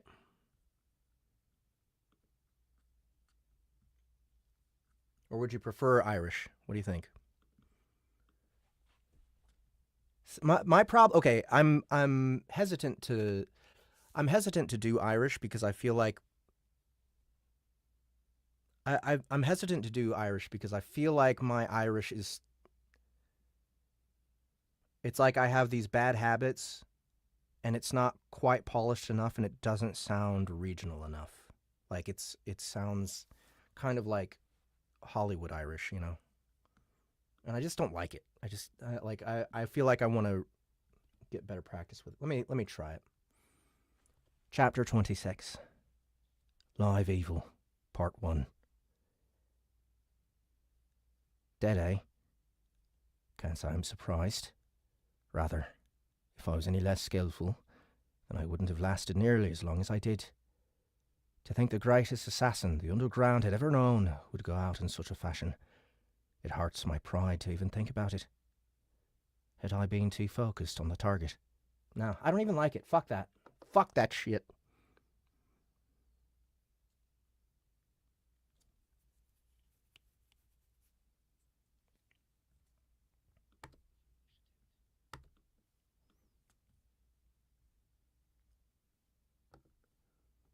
Welcome, Odin.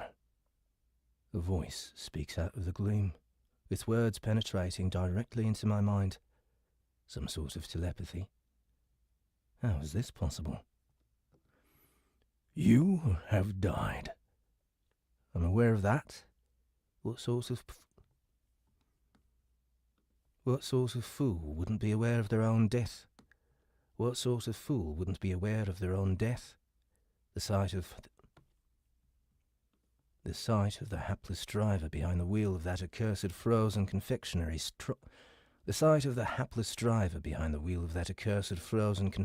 truck will be branded into my mind's eye forevermore.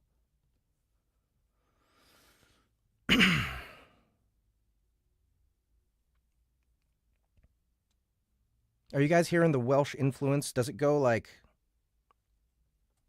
just a little bit of Welsh? Like still like, I don't know, kind of like not quite Scouse either, you know? Just kind of that area. The sight of the hapless driver behind the wheel of that accursed frozen confectionery truck. The sight of the hapless driver behind the wheel of that accursed frozen fuck. The sight of the hapless driver behind the wheel of that accursed frozen confectionery truck will be branded into my mind's eye forevermore. Be calm. You will soon awaken to experience life again in a new world.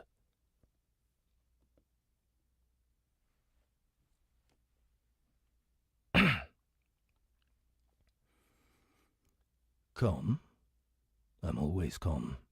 If I'm not, then that's because I have chosen not to be. This must be a preset message, like an automated recording. That implies I may not be the only person who has experienced reincarnation on this new world. Others like me. I hardly think there are any as capable as I am, but it does intrigue me a little. Finding people from Earth and extracting what they know will be a good source of information. In the underworld, survival is everything, and information is the key to survival. Knowing too much was never an issue, so long as nobody was aware that you knew it.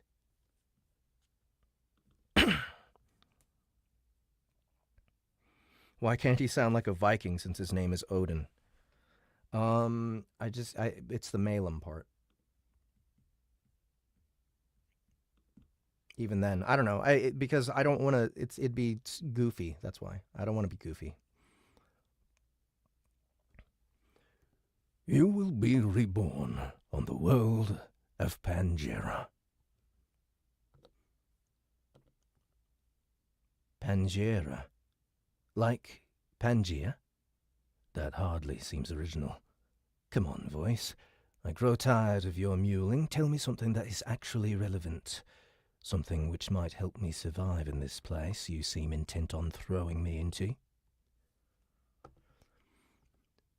Destiny and luck shall determine your fate. Luck? Luck will have nothing to do with it. I relied on my skills and intuition to keep me alive in my past existence, and I'll do the same in this one. I'll rise to the top once more, no matter how bloody my hands need to get.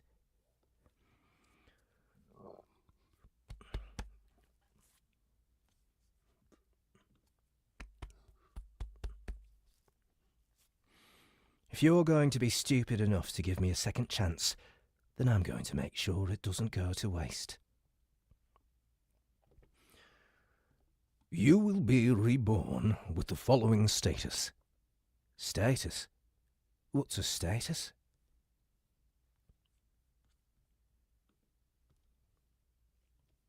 Name?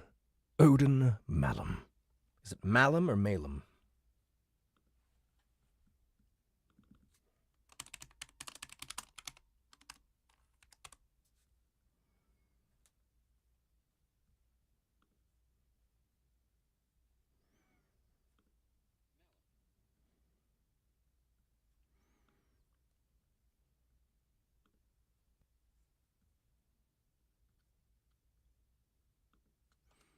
Odin Malum. Odin Malum. Odin Malum. Level 1. Rank 1. Might 45. Toughness 36. Cunning 31. Will 32. HP 72 out of 72. MP 0 out of 0. Skills: Demonic Convergence, Level 1, Rank 1. Bite, Level 3, Rank 1. Demon Claw, Level 3, Rank 1. Crawl, Level 1, Rank 1. Mana Sense, Level 2, Rank 1. Species: Initial Demon Larva. Skill Points: 1. Biomass: 1. You have 1 skill point and 1 biomass available. Go forth and forge your own path. That was a lot to take in, and at the same time, not much at all. Suppose I'm not being reborn as a human? Why was I reincarnated here by this entity with the gruff voice, if not for my expertise as a person? There must be another trait that is desired, and I need to find out what it is. If I can determine why I've been chosen for this treatment, then perhaps I can leverage that information in some way. Wait. I can't make assumptions. Is there a chance that everyone is reborn here when they die? Unlikely. But I can't rule it out. It would be interesting to learn after all these years that there was, in fact, a unified afterlife. And it was some weird game world with an unimaginative name. Enough with the speculation. What do I know? My species is listed as an initial demon larva. The name is telling. First, initial indicates there are multiple stages of demon larva, which shows a capacity for growth is recognized by this game system.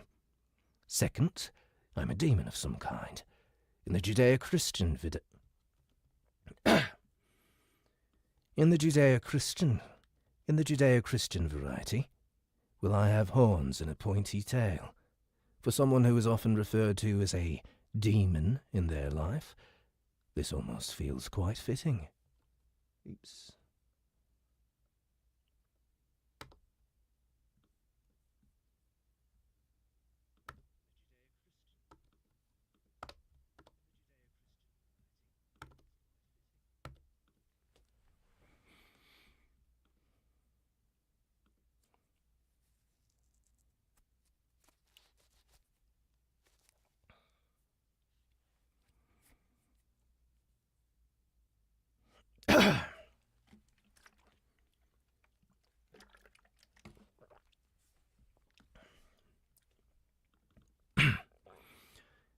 For the stats that I've been given, I have no references to determine if they are strong or weak, so I'll put those aside for now. The skills are interesting. Bite, claw, and crawl all seem rather straightforward in application, but the other two, demonic convergence, mana sense. What exactly is mana? How does one sense it? Wait, something is happening. My mind snaps into focus, and all intrusive thoughts are driven away in an instant as I try to take in as much information as possible. What am I sensing? It's faint, like a weak signal coming through a radio, except it's growing stronger, wrapping around me like a tight blanket or cocoon. Wrapping around me like a tight blanket or cocoon. Can I move? I try to flex, but I'm disconnected from any sensation, as if my body is far away and I'm having to control it through a post. I can tell I'm drawing closer, that my body and mind are harmonizing with time, but I refuse to wait. Harder now. I force with my iron will, and I feel a response come back at last. That response seems to strengthen my connection. Everything seems that much clearer now. Excellent. I harden my mind and push again, able to now feel myself flex and buckle against whatever it is that contains me. Something gives way, and I tumble forward. Quick as death, I try to snap onto a ledge or find something to grip, but my body doesn't respond quickly enough. Unpanicked, I roll to my side and brace to absorb the shock of landing. It comes, but is awfully soft. It must have fallen. I must have fallen only a short distance. Perhaps I was attached to a wall. Much more in sync with this new existence, I begin to analyze myself. Understanding my own body is my highest priority. If I don't know what my weapons are, I won't be able to hone them. Giving Odin Malum a second chance. It's so foolish that it's almost laughable. I'll take great pleasure in ending whoever it was that thought they could play God with me.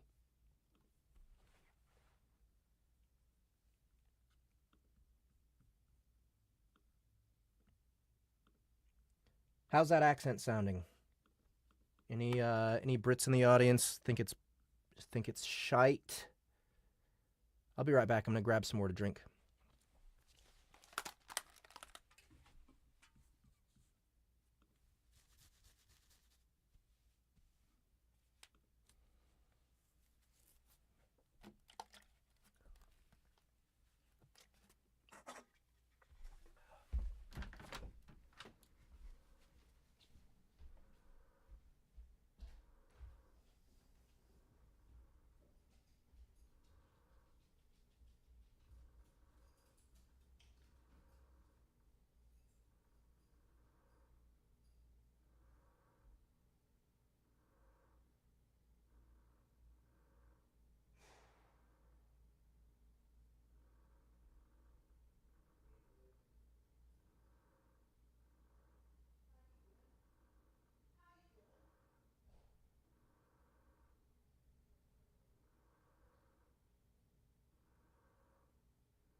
Sorry about that, guys.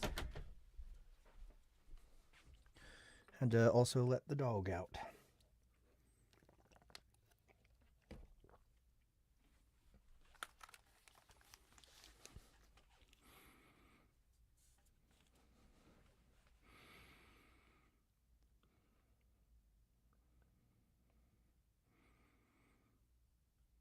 What kind of dog? He's a multi-poo. Multi-poo.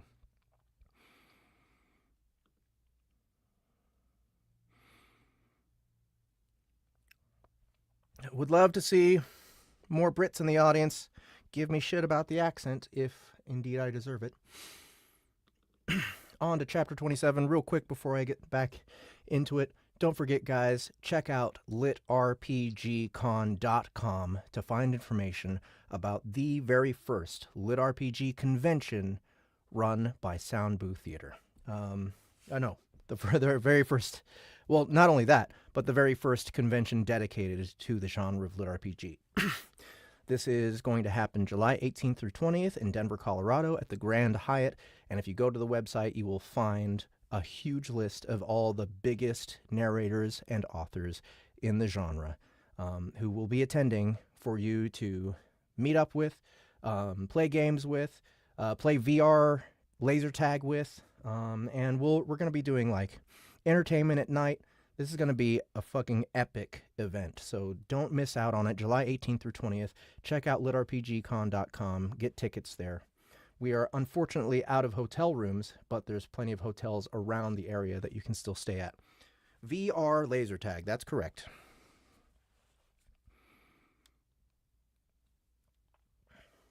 That is correct. Chapter 27. Live Evil, Part 2. My body is strange. Certainly far from ideal for my purposes. I still possess the normal senses one would expect. Sight, smell, sound, touch, and taste. Perhaps even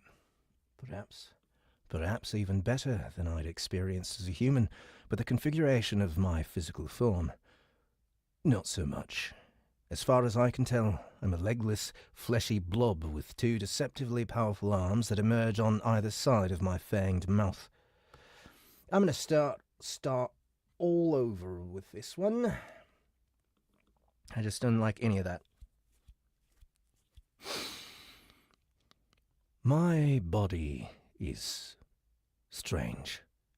Certainly far from ideal for my purposes. I still possess the normal senses one would expect. Sight, smell, sound, touch, and taste.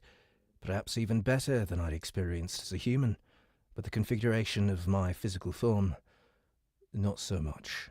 As far as I can tell, I'm a legless, fleshy blob with two deceptively powerful arms that emerge on either side of my fanged mouth. My body also appears to be covered in a black, tar-like substance that is quite difficult for my claws to penetrate. My body also appears to be covered in a black, tar-like substance that is quite difficult for my claws to penetrate. Essentially, a slug with arms and a mouth covered in a defensive coating. Unpleasant, but I can deal with it. Constantly shifting my body, I swing my limbs to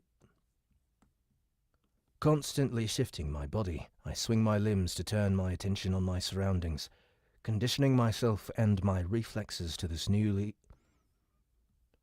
Fuck.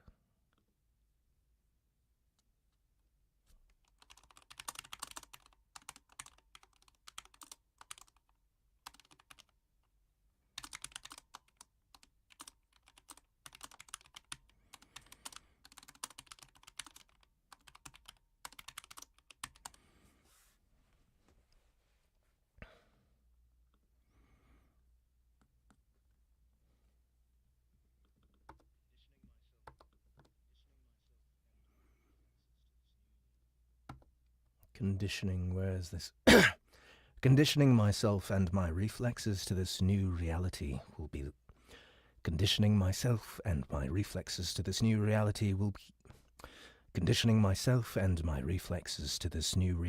be key to my survival. There's a vague sense of dysmorphia rising at having my consciousness transplanted into this rather horrific form. There's a vague sense of dysmorphia rising at having my consciousness transplanted into this rather horrific form. One I squash ruthlessly. Anything that will impede my ability to survive cannot be tolerated. Any instinct that works against this goal must be expunged. That familiar mindset rolls over me like a cloud. It was always like this when I was on a job. I had to be cold, calculated, make the right move at the right time and with the perfect execution. When the game is life and death, there is no other way to play. Even here and now. Even here and now, in this new body and in this new world. Even here and now, in this new body and in this new world, that thrill is bubbling beneath my surface thoughts. If I could only find something to fight, something to hunt, that would scratch my itch. The environment is hot, overwhelmingly hot. The rock around me radiates heat to an absurd degree, and not far away, there are open... The environment is hot, overwhelmingly hot. The rock around me radiates heat to an absurd degree, and not far away, there are open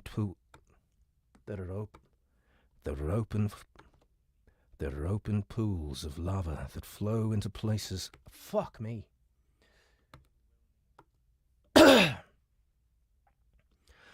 The rock around me radiates heat to an absurd degree, and not far away, there are open pools of lava that flow into places unknown.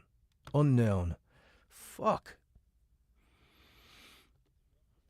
The rock around me radiates heat to an absurd degree, and not far away, there are open pools of lava that flow into places unknown whilst lighting up the area. Everything else is blasted black rock. Except something just moved. A flicker of motion captures my attention, and I react instantly, using my two powerful limbs to drag my fleshy body into cover to gain a better vantage point. Like a panther, I prowl. A flabby meat sack of a panther, but a predator nonetheless.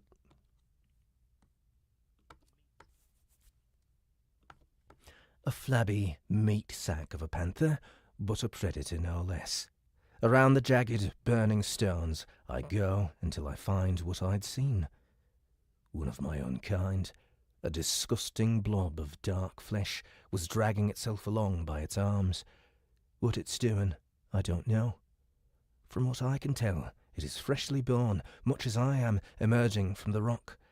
In fact, yes, I can see it. A patch of ground not far from where my fellow lava is now. Loose stone, and the indentation in the ground indicating where it liberated itself from the heated stone. I now have a choice.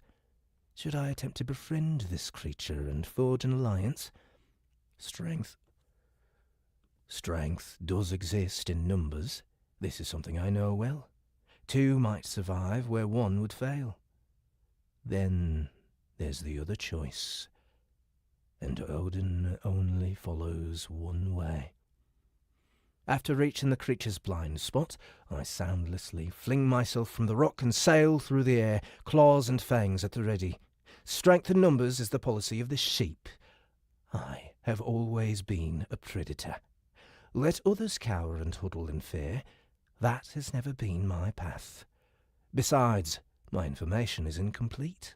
If I reveal myself to the creature and it attacks, I will have thrown away the advantage of surprise for nothing, putting me into an essentially even battle for no gain. Better that I silence the thing now than take any risks, and I do believe there will be much to learn from this creature. My claws strike with deadly precision, my steady aim being unchanged, though my body has greatly diverged from what I know. With this angle, my mouth falls in the perfect position, and I sink my teeth into the...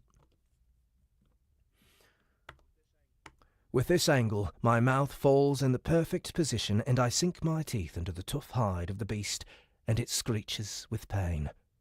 This style of fighting lacks the grace and elegance of my usual performance, but I must admit there is a certain visceral satisfaction in it, being this up close and personal. Latched onto its back, the creature thrashes and tries to dislodge me, but I hold on with my teeth while raking it with my claws over and over again. The wounds pile up, and my foe's struggles grow weaker over time.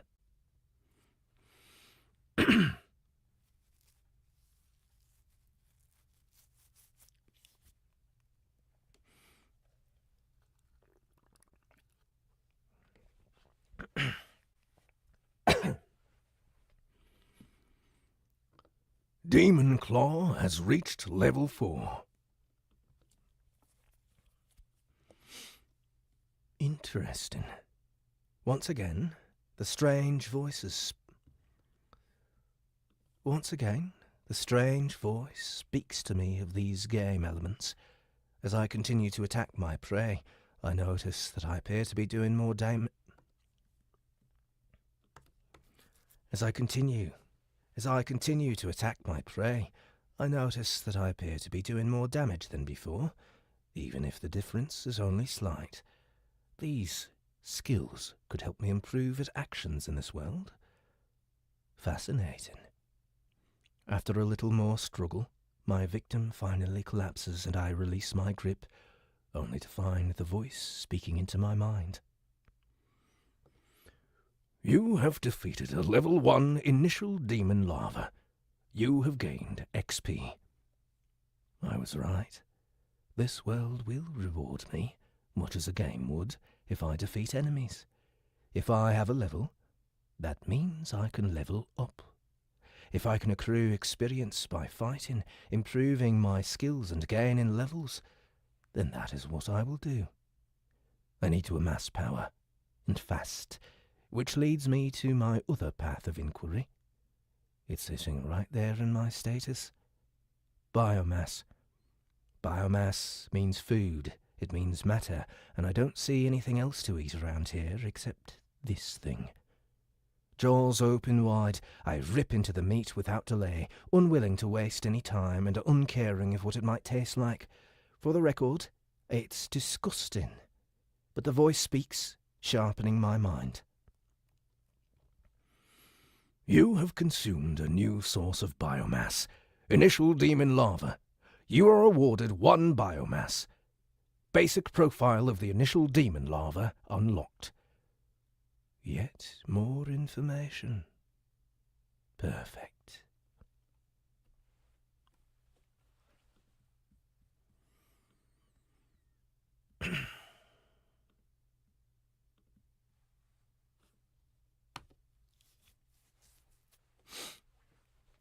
All right, guys, how's it sounding? Oh, more live evil. Here goes. Any pushback on the accent so far?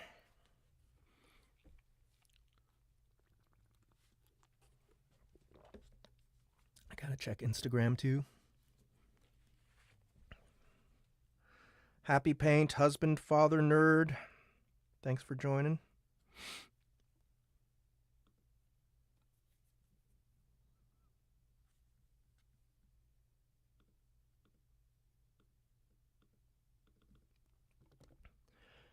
Chapter 8. Chapter 8. Chapter 8. Live Evil. Part 3. I wolf down the remains of the creature, not willing to leave myself vulnerable on... I wolf down the remains of the creature, not willing to leave myself vulnerable on open ground any longer than needed. I myself dropped out of a stone wall, and this unfortunate being crawled out of the floor, which means there could be more of my kind ready to appear at a moment's notice from any of the surrounding surfaces. I won't take the risk, not until I know if others like me are hostile. I won't take the risk, not until I know if others like me are hostile or not. As my jaws crunch and tear, I try to examine this profile, succeeding in having it supplied within my mind after a few attempts.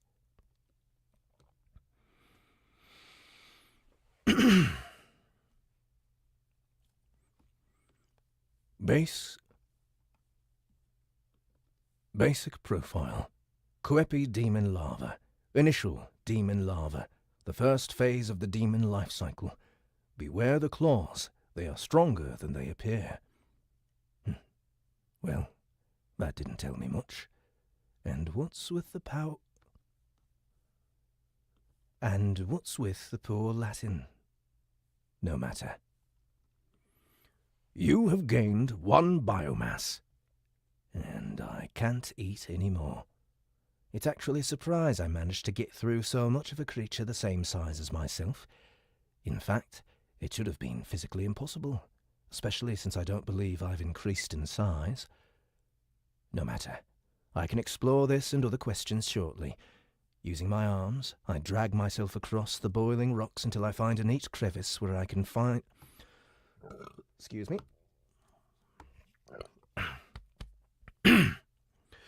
Using my arms, I drag myself across the boiling rocks until I find a neat crevice where I can hide whilst considering my next plan of attack. So far, I haven't seen any other movement. But that doesn't mean there won't be more lava popping out of the walls. So far, I haven't seen any other movement, but that doesn't mean there won't be more lava. So far, I haven't seen any other movement, but that doesn't mean there won't be more larvae popping out of the walls. I was able to gain 6 biomass from that creature, which isn't much, though I have to assume there is something I can do with these points. It's clear that they are an important element of this game-like world, and I need to understand how they function before making any rash moves. After a short while, I work it out. You can use skill points to purchase new skills or upgrade existing ones. Biomass can be spent to improve or modify aspects of your physical, monstrous form. Skills available to purchase. Stealth. Cost 1. Cost 1 skill point. Improves your ability to hide and move unseen. Mana manipulation. Cost 1 skill point. Allows you to control mana with your mind. Defensive posture. Cost 1 skill point. Improves the ability to protect yourself. Leaping strike. Cost 1 skill point. Increases damage and proficiency when making a jump attack. Demon fury. Cost 1 skill point. Channel the rage of demon kind to increase damage. Body improvements available to purchase. Demon eyes. +1. Improves eyesight. Infernal claw. Hardens... +1. Hardens and sharpens your claws. Purgation maw. +1. Improves the strength of your bite. Tar hide. +1. Toughens and thickens your hide. Pocket stomach. +1. Improves the capacity of your pocket dimension stomach. Interesting.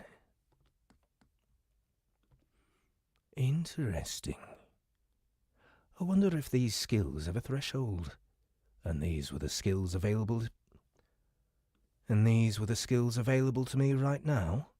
Leaping strike sparks some parallels. Is it available by default, or did it appear as a response to my actions? For now, I don't see the purpose of purchasing stealth. I'll rely instead on my own natural instincts and take different options to increase my offensive power. If there's one thing I'm comfortable with, it's stealth. As for the body improvements, this requires careful thought. Only an idiot would rush a decision like this. Eyes, I dismiss. What's needed in this situation is pure combat power.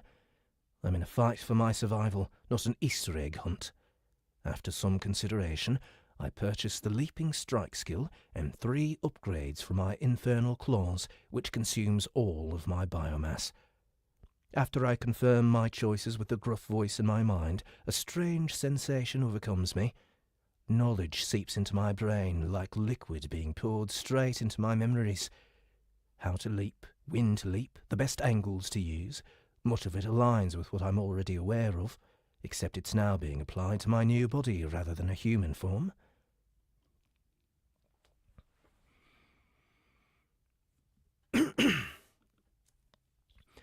As to the claws, a slight tickling sensation was all I could feel as they changed shape in front of my eyes. They grew a little longer, a little thicker, and perhaps a touch sharper on the edge. These are all advantages that I can use in my next fight. Having spent my resources, it's time to continue scouting my surroundings. If I'm lucky, I may even run into another morsel. That I can use to fuel my growth. Or, better yet, observe others of my kind to see how they interact. I should also make use of the skills I've yet to investigate, namely this mana sight. If some strange form of magic exists in this odd world, then I must understand it. Levering myself out of my hiding place, I skulk through the dips and cracks between the rocks, every so often poking my head up to examine my surroundings. Less than a minute into my exploration, I notice another of my kind creeping about the rocks. More prey? Before I can reposition myself to properly observe this specimen, I notice another has emerged somewhere behind me. Not good. Unwilling to be seen, I hide my presence and skirt several rocks to circle around and put both of the demons on the same side of me. If they're going to fight, I want them to fight each other rather than me.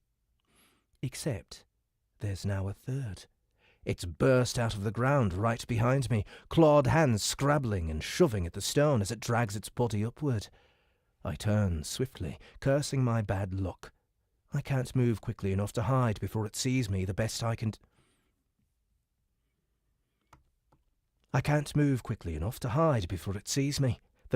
do is face up to it and see what happens. After another second of freeing itself, the newly born demon larva locks eyes with me and freezes. Then it screams and launches itself at me, claws extended for my face. Well, that answers that question.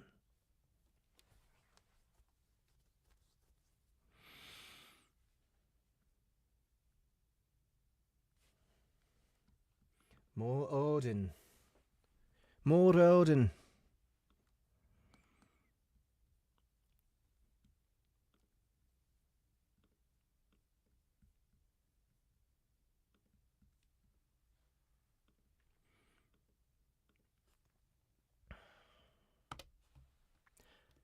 Chapter 29. Live Evil, Part 4. Name: Odin Malum. Level: 4, Rank 1. Might: 45. Toughness: 36. Cunning: 31. Will: 32. HP: 58 out of 72. MP: 0 out of 0. Skills: Demonic Convergence, Level 1, Rank 1. Penetrating Bite, Level 2, Rank 2. Advanced Demon Claw. Advanced Demon Claw, Level 3, Rank 2.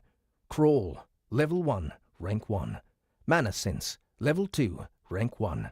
Leaping Strike, Level 3, Rank 1. Mutations: Demon Eyes, +1. Infernal Claw, +4. Purgation Maw, +4. Tar Hide, +1. Pocket Stomach, +3. Species: Initial Demon Larva. Skill points: 1. Biomass: 9. Clinging to the wall, I take a few moments to breathe. 30 meters up, I was mostly clear of the ruckus below, though at any moment more of my species could emerge and begin to fight. After the second confrontation, things had taken a downhill turn and conditions in this area had deteriorated at an alarming rate.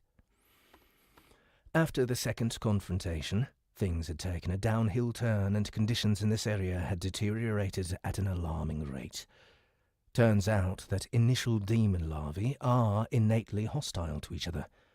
Not only had I been jumped by the creature which emerged from behind me, forcing me to engage in a sudden battle to the death, others had revealed themselves and had immediately set about a noisy melee, clawing, biting, and screaming at each other. Which would have been manageable, except for the noise having attracted more larvae.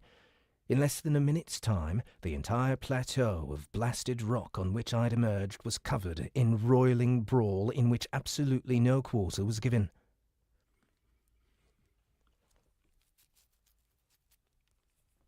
That's not how I operate. I like things to be a bit more planned, a little more orderly. Without any option, I was forced to get my hands dirty and seize what I could as I fought my way out. I'd sustained wounds in the process, but they healed at an accelerated rate after I further consumed biomass, which I did whenever I could. It was difficult, though, since the moment I fought... It was difficult, though, since the moment a fight was won, every larva nearby would abandon their own conflict to seize the biomass for themselves. The moment nothing remained, the brawl would break out all over again. What little food I'd managed to gain had been used to fuel my recovery and upgrade my weapons. Offense trumps defense. After fighting clear of the mess, I climbed the nearby wall, and now I finally have a chance to survey the area. Looking down, I can see hundreds of other demon larvae locked in mortal combat, every crevice of black stone home to at least one such. Looking down, I can still see hundreds of other demon larvae locked in mortal combat, every crevice of black stone home to at least one such battle. They are bestial, mindless creatures without any sort of cunning or strategy. All they do is fight, seemingly without end and without purpose, though I believe I may discover something in the near future which might shed some light on the matter. Already, some of the creatures below are showing some level of dominance, strong enough to win a fight and seize parts of the spoils to develop themselves, using the biomass to enhance their strength and press their advantage. If this natural cycle played itself out, then most of the larvae on this plateau will become fodder for the few, perhaps even the one survivor. And it is a plateau.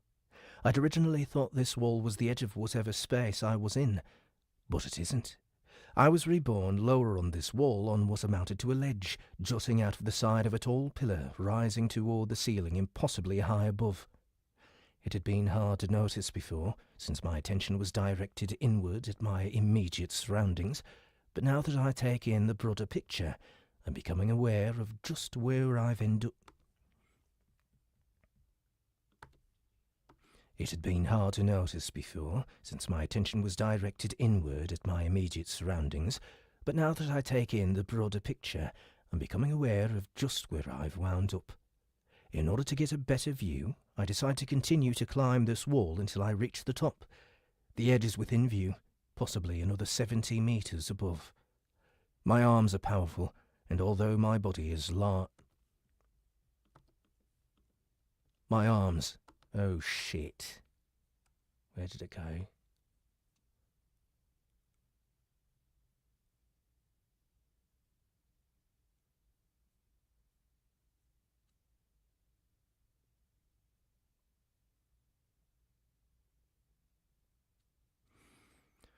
Fuck. Okay. I just lost my place in the script.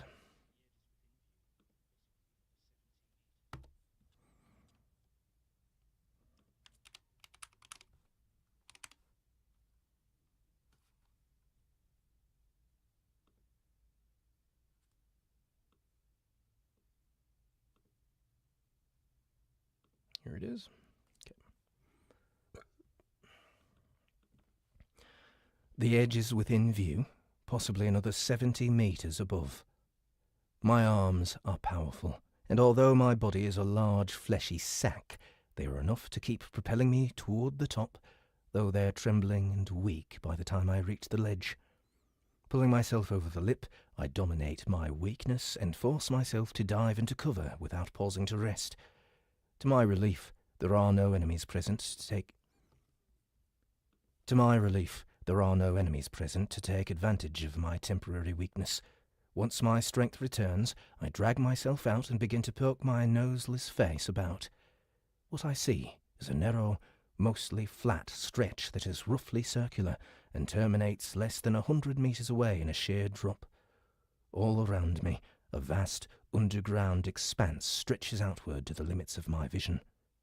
Stunned by the bizarre, illogical geography, I turn back to the ledge behind me and look down.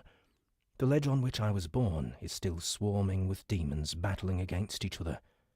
Beyond that, the ground drops away several hundred meters more to what I believe must be the floor of this vast, vast cavern.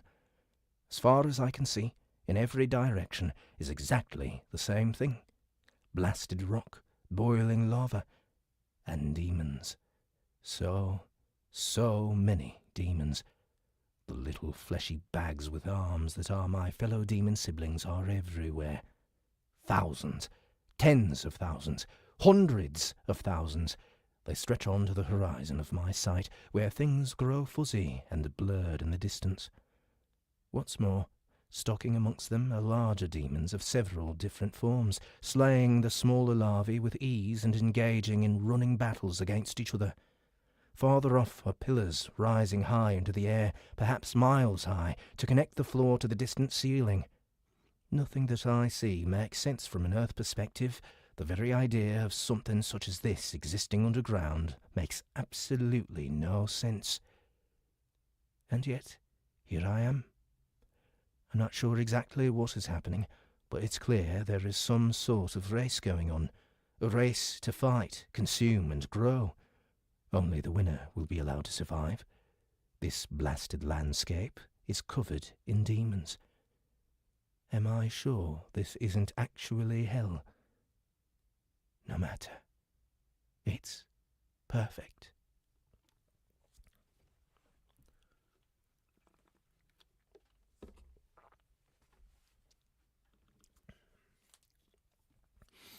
This is the perfect environment for This is the perfect environment for Odin Malum to thrive. This is the perfect environment for Odin Malum to thrive. I destroyed others in my past life in order to live, and I'll do the same in this one. The voice mentioned that I can mutate when I reached +5, which is apparently the limit for my level of evolution. I need to mutate immediately, seize whatever advantage I can, then return to the ledge and fight for resources. I'll have to be strong if I'm going to traverse the floor. Below. This is going to be a challenge.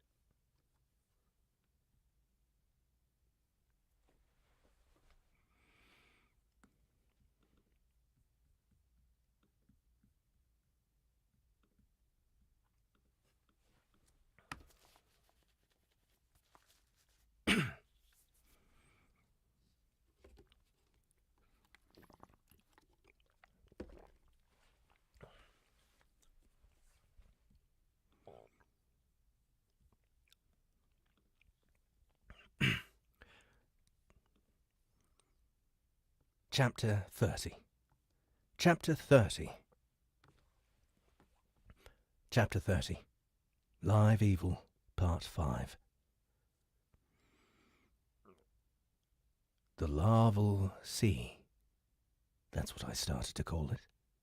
No idea how large that endless plain of black rock is, but I haven't seen a single inch that wasn't covered in demon larvae. No idea how large that endless plain of black rock is, but I haven't seen a single inch that wasn't covered in demon larvae fighting to survive. There are millions of them. It didn't take long to reach level 5 and to unlock my first evolution, but I didn't take it right away. There is so much still to learn. Later, I'd maxed my mutations and formed a core, and only after that was I prepared to take the next step. Good thing I did. The hardest part was finding a place free. The hardest part was finding a place free. The hardest part was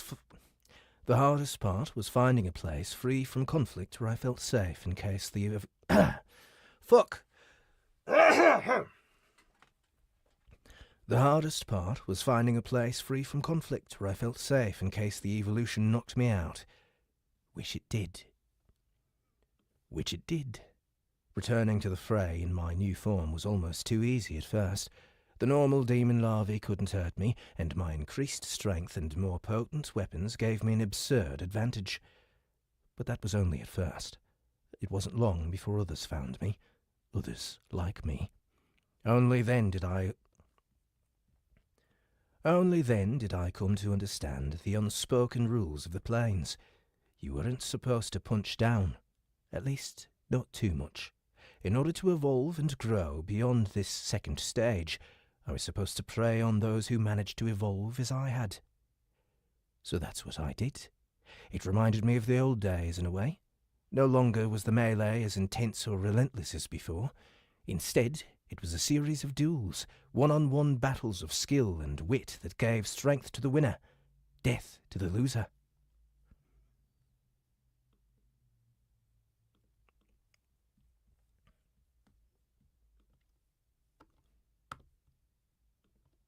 I won. Of course, I won. Every now and again, the smaller ones would gang up and try to bring me down, but I was larger, stronger, and my skills had advanced far beyond theirs. Every now and again, the smaller ones would gang up and try to bring me down, but I was larger, stronger, and my skills had advanced far beyond theirs. There is nothing they can do to me. In that way, I reached level 10, but again, I waited. Only when all of my mutations and my core were pushed to the limit did I feel prepared enough to make that step. My final opponent was tough, having reinforced their hide during their evolution, which was the wrong choice. Although it's difficult for my claws to break through, their weapons aren't enough to inflict damage on me either. We fought for a long time, and though it may have appeared as though it was a standstill, I was always winning. When the defences of my foe finally gave way and the despair began to rise from them, I could almost smell it. A feeling of overwhelming, unrivalled joy shivered through me, and I closed for the final blow, which is when I first heard it.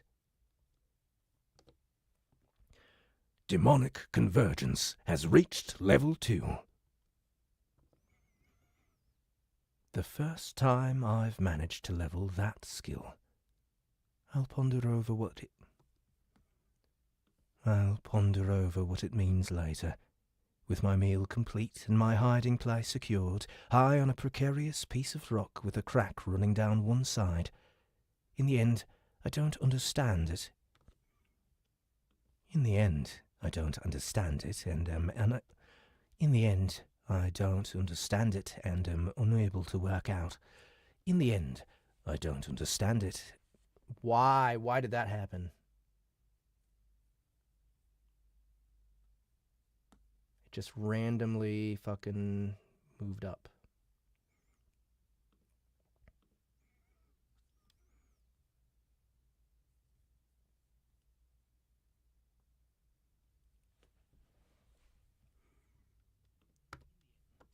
In the end, I don't understand it, and am unable to work out why the skill levelled at that time. There wasn't anything I was doing consciously to activate it. Was it perhaps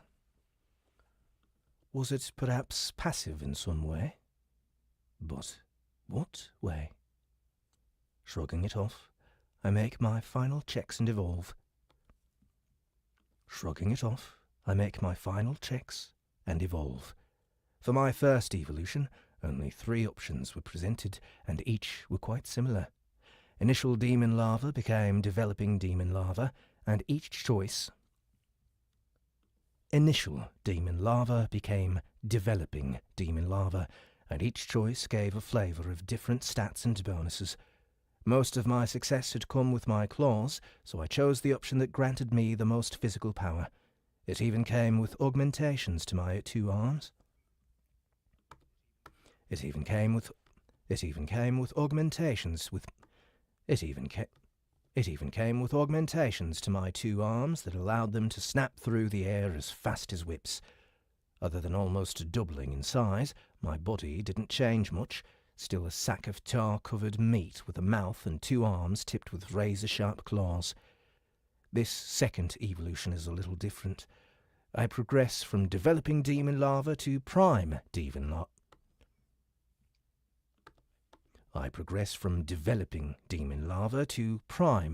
larva.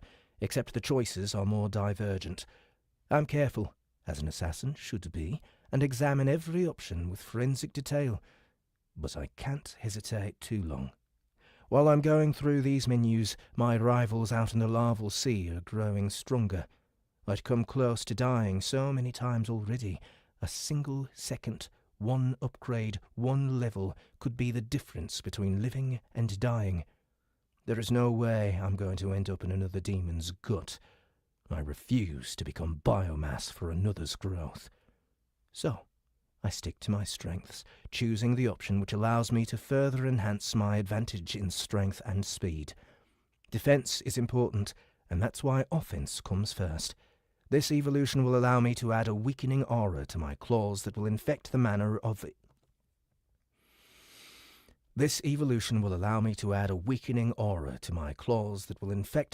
of any enemy I strike, draining them of their energy and making them more susceptible to my blows. This will pair well with the penetrating mutations I already chose for the blades on my hands, ensuring the effect will go through.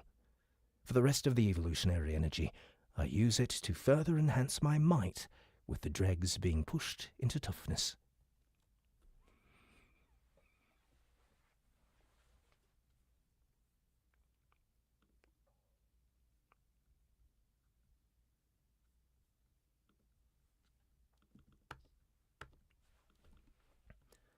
When I awake, I'm still a sack of meat, but once again I have grown much larger, towering over my initial size. With my preparations complete, it's time to get back down into the endless plains of battle.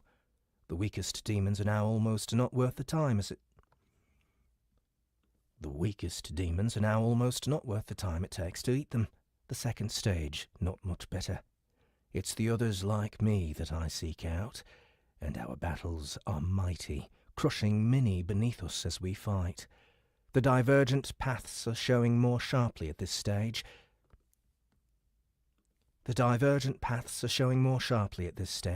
and some of my foes fight with bewildering magic, blasting me with fire, dazzling me with attacks on my mind, or launching beams of pure energy from their extremities. Others are tough, hard as rocks, and heal rapidly, wounds closing before my eyes. Yet some are huge, as I am, powerful arms covered in barbs, claws, spikes, even mouths of suckers that attempt to drain my blood.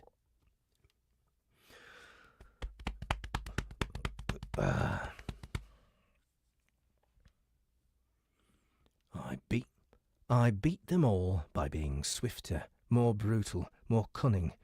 In each case, I become intoxicated by their fear and despair, and I continue to hear it.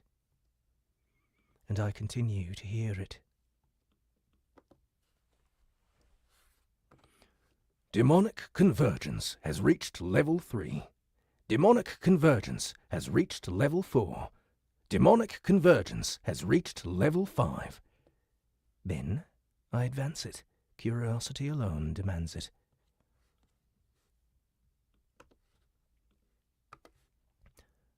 Demonic convergence of slaughter has reached level 2. Demonic convergence of slaughter has reached level 3.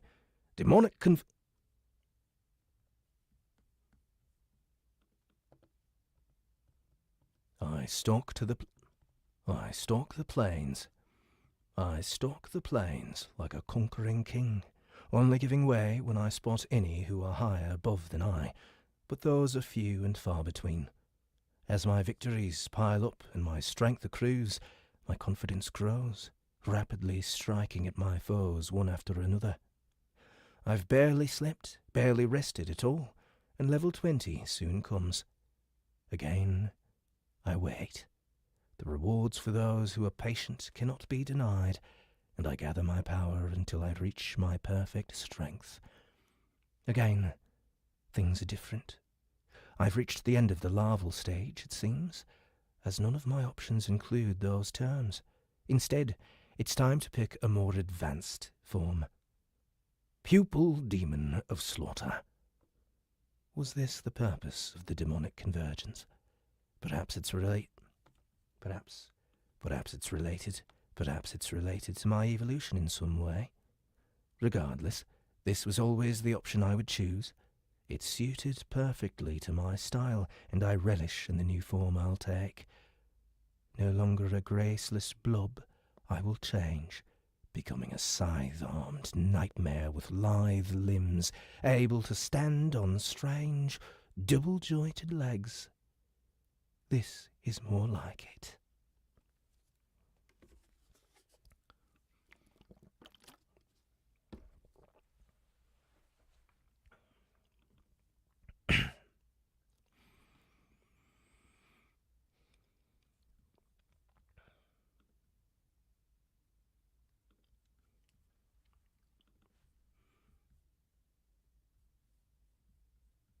Checking a few things here. Nothing from Rhino.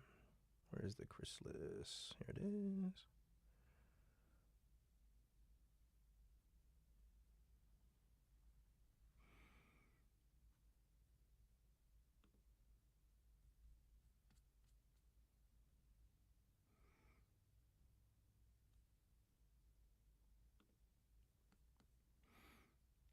Looks like there's not a whole lot of chatting in the Chrysalis Discord.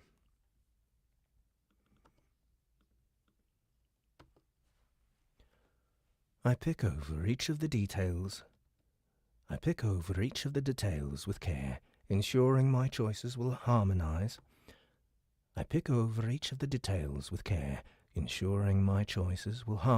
And work together to better become a part of my perfect strength.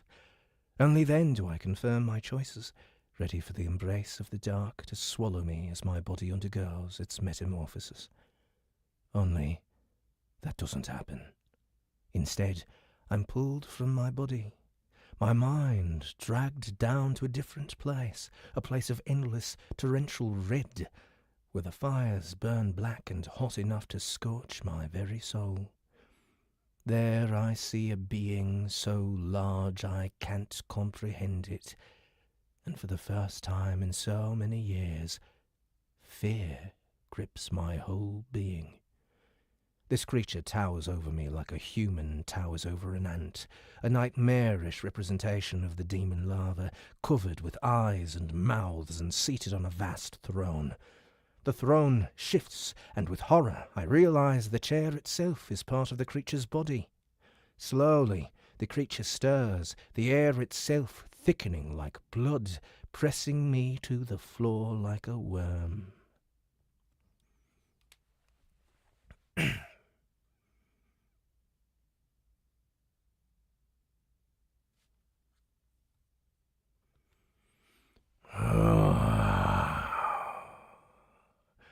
Another has come after so long. The voice shreds my will and fills my head with echoes of gibbering whispers and despair-filled screams as one of its eyes opens to focus on my tiny, huddled form. How could anything this powerful exist? What is this world? Yes. Tell me, pitiful one, how does it feel to kneel before your God?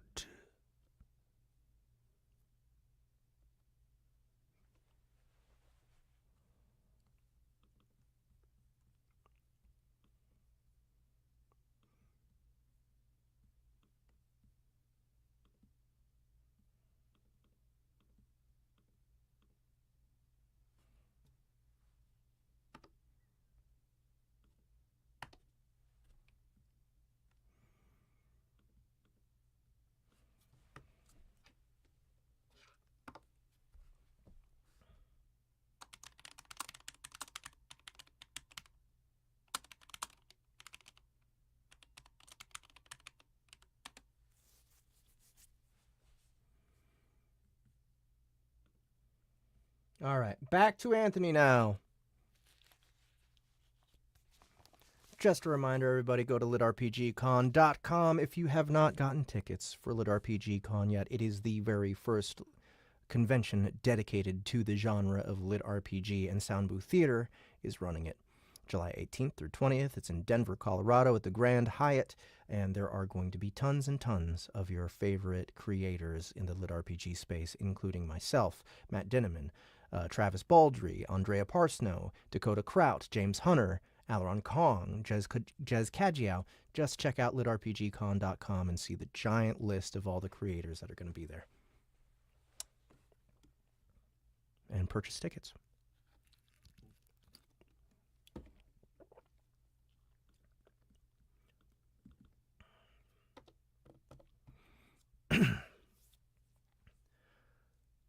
Chapter 31. Awakening. The voices are back again.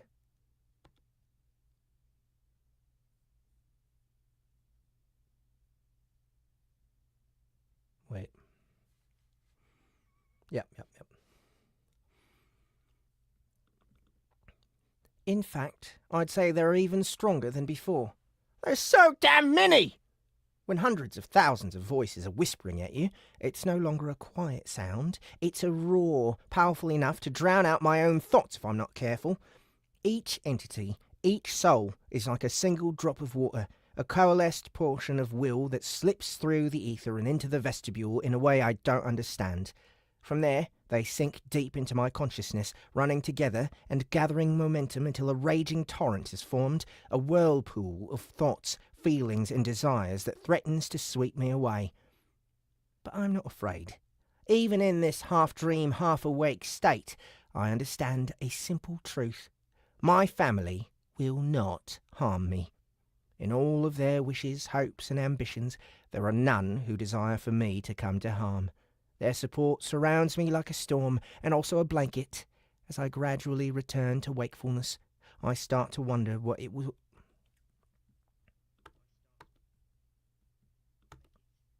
As I gradually return to wakefulness, I start to wonder what it was that caused this change. Is this simply the clarity of the new vestibule? Is it transmitting the will of the colony to me the same as it always did, but stronger?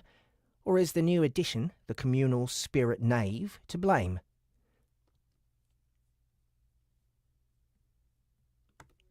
Or is it the new addition, the communal spirit nave, to blame? I thought all it would do is magnify the regeneration I received from the energy the vestibule provides. Perhaps it also has the effect of magnifying the slivers of the colony's will? I'm not sure, and even if I were, there isn't much I can do to change the situation. There is something I'm determined to grow used to, so that's what I'm going to... This is... fuck.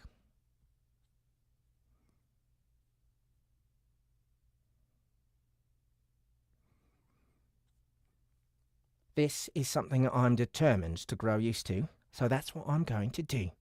No more running away! The senses of my body come back to me piece by piece, and with return of these more mundane sensations, the whispers begin to fade to the background, receding until nothing remains but a dull roar that bleeds into my soul. Whoopata! I'm up! Whoopata! I'm up! With my exclamation, I spring to life, and my waiting pets react to my awakening in their own manner. Tiny sees that I've risen and falls onto his backside, already preparing to settle into a seemingly long-anticipated nap. Before I can even finish shaking the lethargy out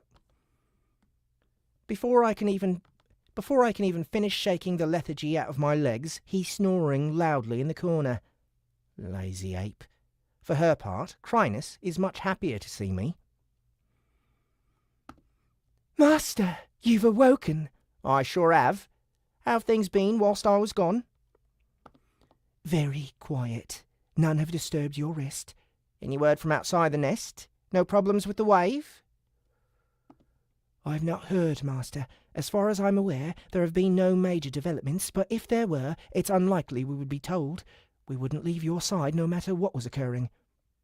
I guess that makes sense. I did order them to watch over me, after all. No longer restricted to keeping watch over me. No longer restricted to keeping watch over me, Chrysalis all too happily detaches her dark, shadowy form from the wall where she'd been clinging and latches onto my carapace, blobbing around my abdomen like a rubbery coating of pure shadow. I'm a bit bigger than before. What do you think, Chrysalis?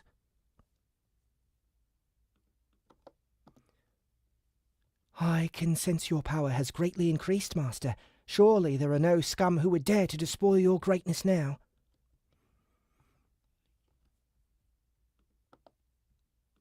I highly doubt that, but I don't need to rile her up. Hey, Invidia, how are things? Hey, Invidia, how are things? The floating eyeball has watched all the goings-on with his lidless eye from near the entrance to the chamber. At my words, he dips and bobbles in the air before his vast mind reaches back to mine. Things are good. Your transformation is complete. I sense your mind is no longer quite so weak. For a second, the great eyeball. For a second, the great eyeball.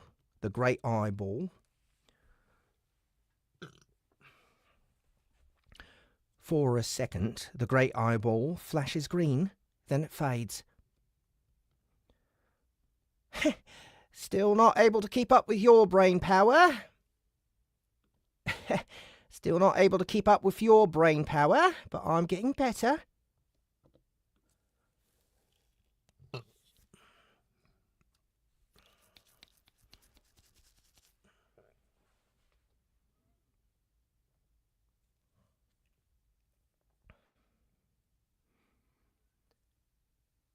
It's true, though it doesn't hurt to try and deflect the covetous orb every now and again. I've never really discussed his envious nature with him, but it does seem to be a little inconvenient. He seems caught in a state of perpetual want for things he sees others have. Can't exactly be a very satisfying way to live.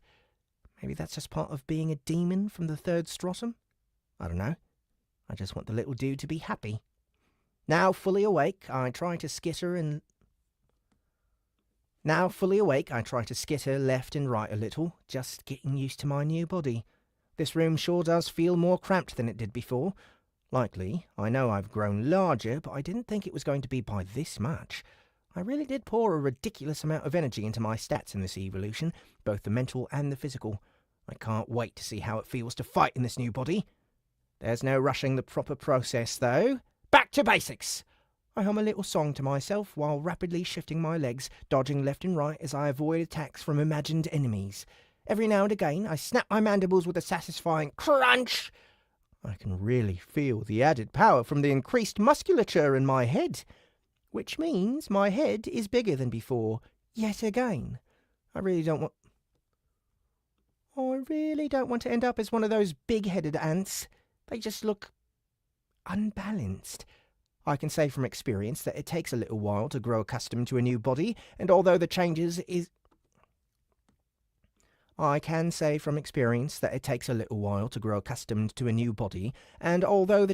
isn't as ridiculous as going from human to ant, it still takes a bit of time to get my sense of I can say from experience that it takes a little while to grow accustomed to a new body, and although the change isn't as ridiculous as going from human to ant, it still takes a bit of time to get my sense of balance back.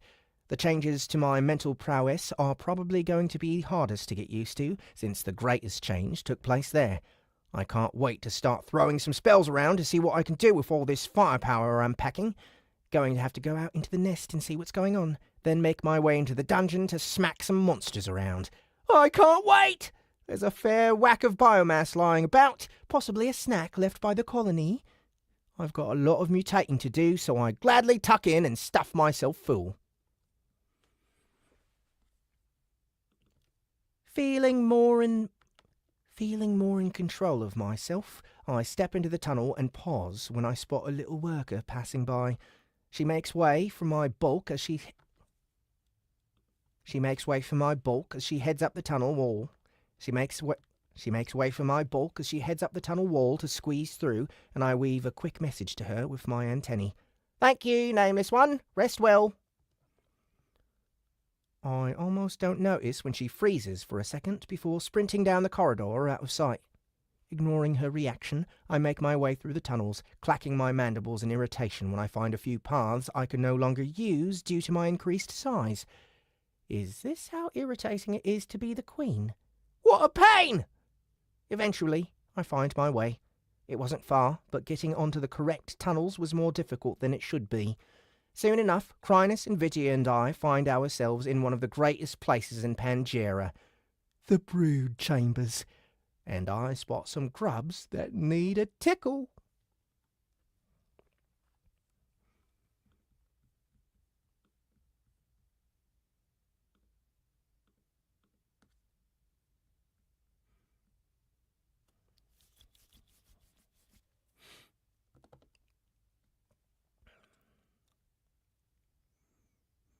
Chapter 32. Mother's Love.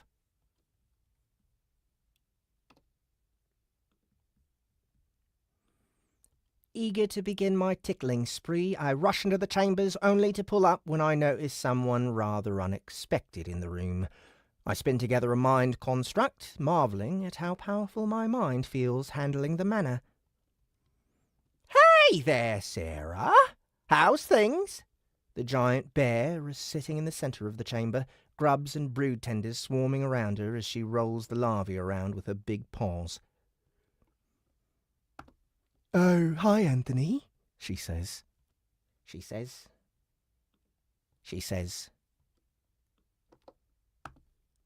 "You look different. Did you evolve?" Although the polite tone is still there, there's a certain listless quality to her, a sort of lifelessness that wasn't there before. I'd heard all about the battle that had been fought here in the brood chambers, how Sarah fought to the brink of death fending off the Golgari, and how she turned on the Queen in her blind rage. I wish I'd gotten a chance to speak to her before the evolution, but there was never enough time. The pressure to reach the next tier was high, and I felt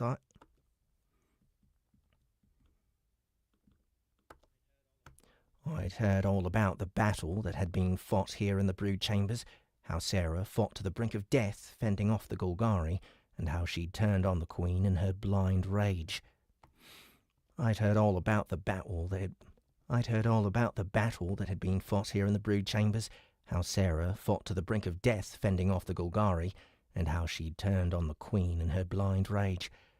I wish I'd gotten a chance to speak to her before the evolution, but there was never enough time. The pressure to reach the next tier was high, and I felt like it needed to be done as fast as possible. Right now, though, I'm not about to let this chance slip past.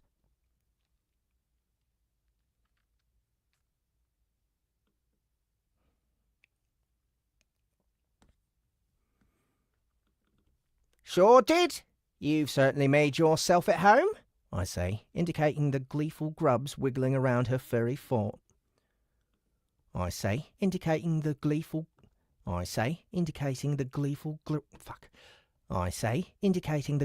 grubs wiggling around her furry form. Furry form. I say, indicating the gleeful grubs wiggling about. Indicating the gleeful grubs wiggling around her furry form. Furry form. I say, indicating the gleeful grubs wiggling around her furry form. Form. Furry form. I say, indicating the gleeful grubs wiggling around. I say, indicating the gleeful grubs wiggling around her furry form. There we go. The brood tenders were happy to let you in here. The massive bear manages to almost look shy. Almost. She fails in the end. She just looks too scary.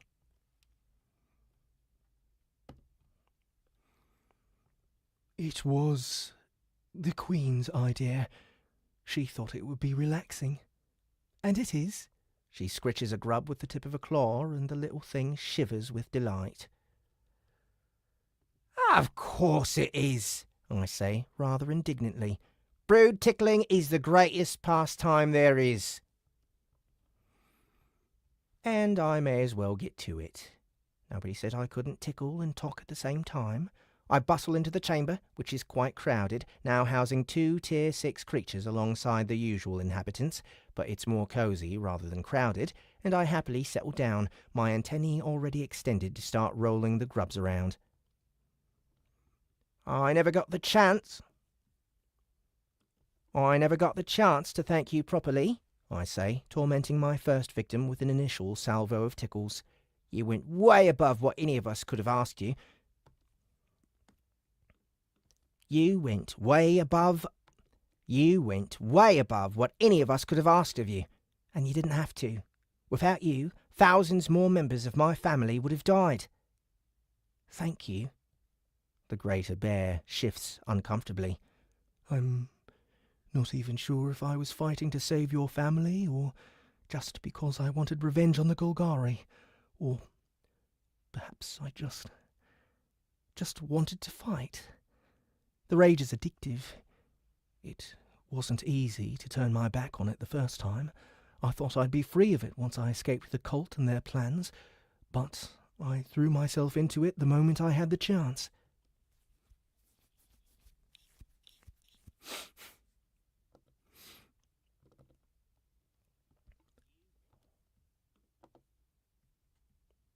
She grows still, her paws coming to rest on the ground at her side. That means more grubs for me. From my perspective, it's so much simpler than that. You helped us, and we're all grateful for that help. In the process, you managed to give the Golgari a whack on the nose. What's not to like? She rolls her massive shoulder blades and goes to speak, but I cut her off before she can get started. I know that you lost control at the end. The hulking monster that Sarah has become seems to fold up on herself at my words. I can practically smell the shame coming off her. It actually makes me a little mad. But nothing happened in the end. Nothing happened. You fought off the enemy and the Queen was able to calm you down. There isn't a single ant in the colony who holds it against you, not after what you did and what Mother said. Like it or not, you're part of this family now. Is that really true? She asks, her mind full of doubt. Oops, that's the wrong thought. That's the wrong track. Right here is the one we want to use. This one. There we go. I'm not an ant, and when I think that the Queen nearly died because of me... She trails off, and I can see that her mental scars go deep, not just due to this incident, but everything that had gone on in her life. She trails off, and I can see that her mental scars go deep, not just due to this incident, but everything that had gone on in her life. This life, as well as the previous. It wasn't my place to try and talk to her about her past, but there was something that I could assure her of.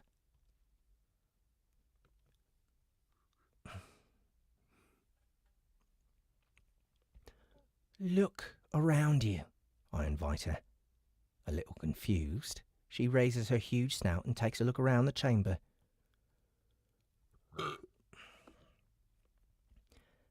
Where do you think you are?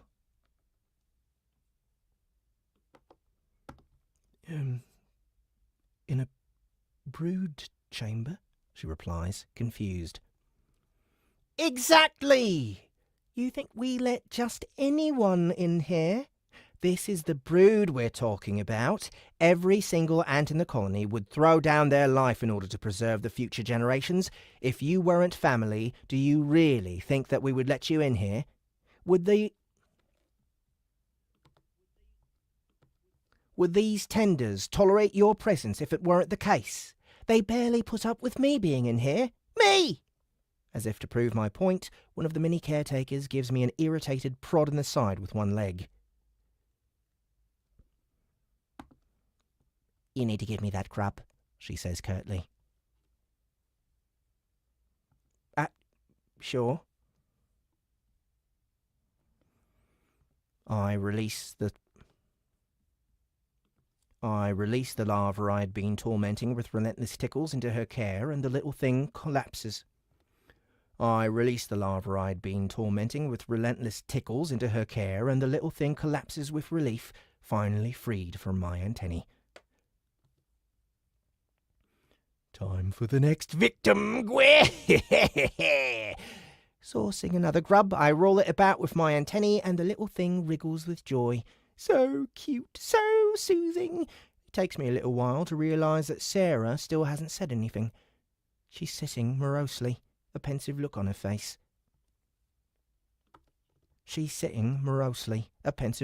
Bare face. "Look, nobody here is going to make you fight.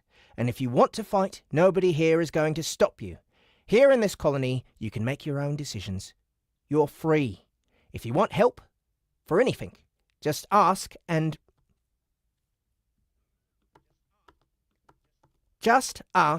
me or someone else will come and do what needs to be done. You've earned that from us."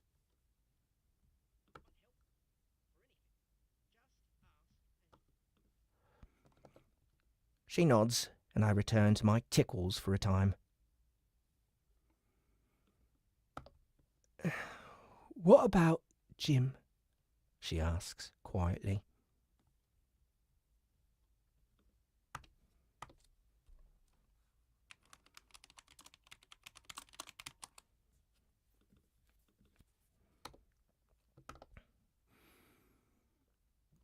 Hot anger burns in my gut at the mention of that traitorous tapeworm.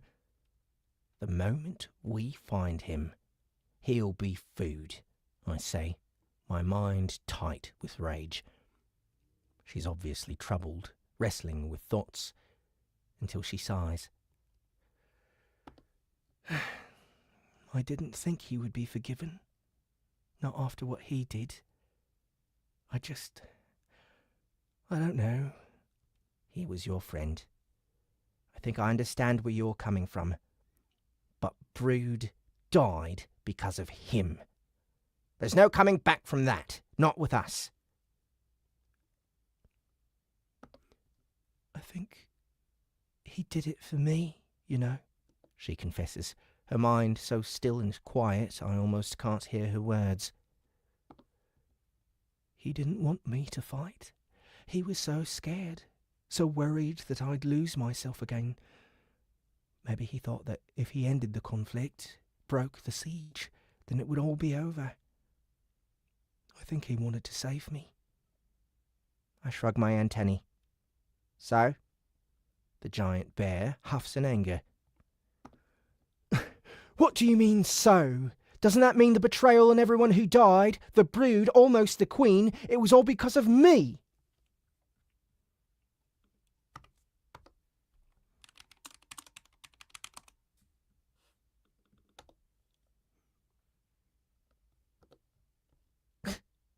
"Is that what you're worried about? Well, that's just nonsense. You were helping us. Any decision that moron made is one he made himself. He bears the responsibility, not you." The bear drooped his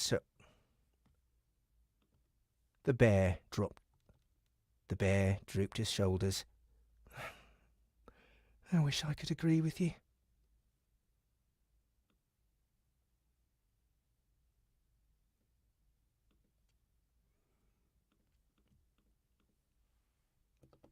She mutters. "Look, you're really being a downer in what is meant to be a joyous tickle time. Tell you what, why don't you go and explain yourself to the Queen and see how she feels about it? She was the one most affected by your actions, so you should go and listen to her words on it." There's a moment of silence as Sarah digests my words before she nods with determination. "You're right. I should talk to the Queen and let her decide what to do.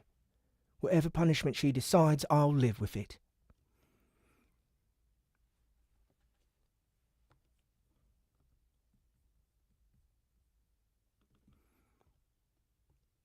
With a resolute attitude, the powerful bear rises onto her 4 legs and pads down the tunnel, making her way to the egg-laying chamber.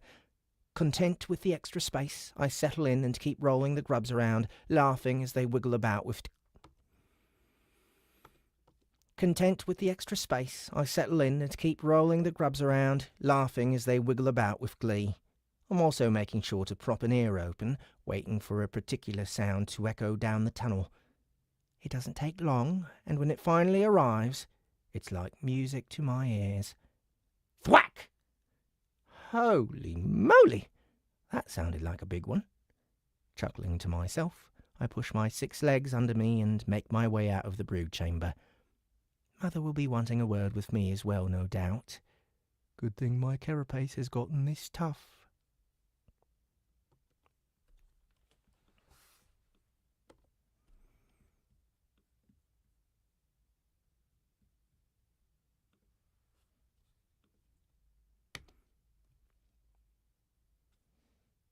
All right, guys, looks like one more chapter and I'll be done for the day. Chapter 33. And Thwacks for All. I enter the egg-laying chamber to find Sarah rubbing the top of a giant bare head with one paw whilst Mother looms over her, clearly irritated. A nearby mage spins together a mind bridge and I allow it to connect to me without complaint. Seems that Mother wants Sarah to be able to listen in on the conversation. Makes sense. Excluding her and using pheromone language would be quite rude in these circumstances. Was this your idea? Mother demands with less than her usual patience. She blames herself for what happened, and you're the only one who can really forgive her. I shrug my antennae. It made sense to send her down here so she could tell you herself and get punished for it. Wait, you knew I was going to get whacked, Sarah says, an accusatory glint in her eyes. Thwacked. And, of course, you were being ridiculous. Me trying to knock some sense into you just wouldn't have the same effect, so I sent you down to experience some of Mother's wisdom. Thwack! Ew! It still hurts. Maybe after my next evolution and my carapace is upgraded, these won't be quite so sharp. Or perhaps I should concentrate a build-up of extra dense carapace on the top of my head. I eye the Queen's antennae carefully. I'm certain she's chosen some form of mutation that makes them hit harder. Stop staring at my antennae, the Queen demands. How could you even tell? I have compound... how could you even tell? I have compound eyes! I just know, she says nonsensically. Right, so Sarah got thwacked for being dumb. I rubbed my head just as she was a moment ago. Why did I get hit? The same reason, the Queen says, still clearly annoyed. Well, it isn't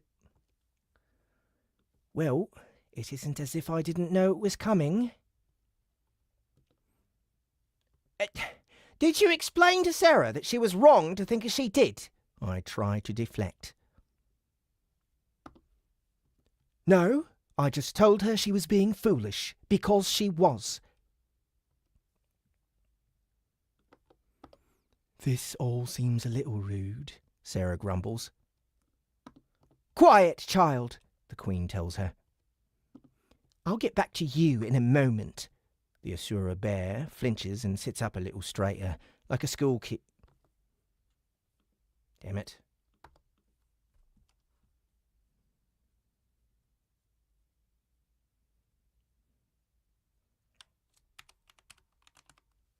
God damn it.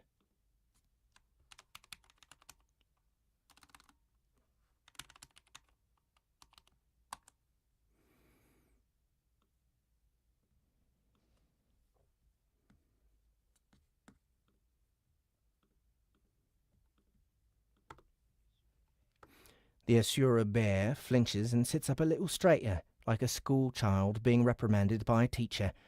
I snickered at the sight, and the Queen rounds on me again. "Something funny, child?" she says, dangerously calm. "Careful, Anthony." "Absolutely not, Mother. My attitude is solemn and serious as always."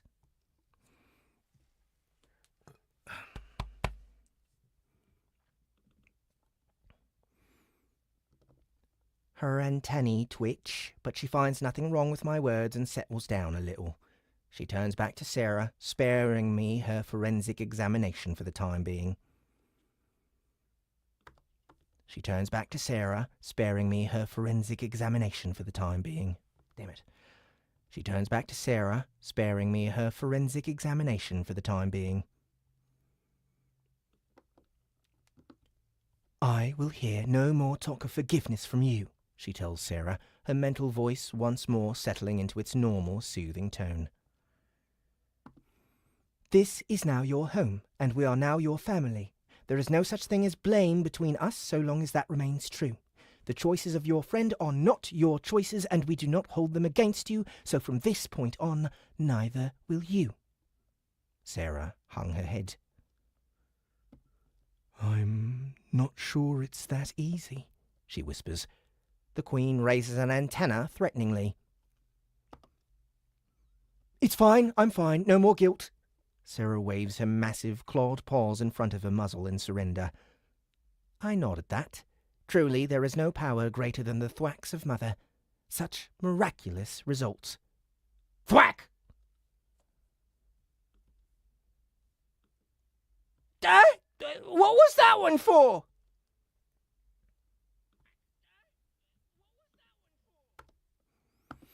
"I sensed some foolish thoughts coming from your direction," the Queen says firmly.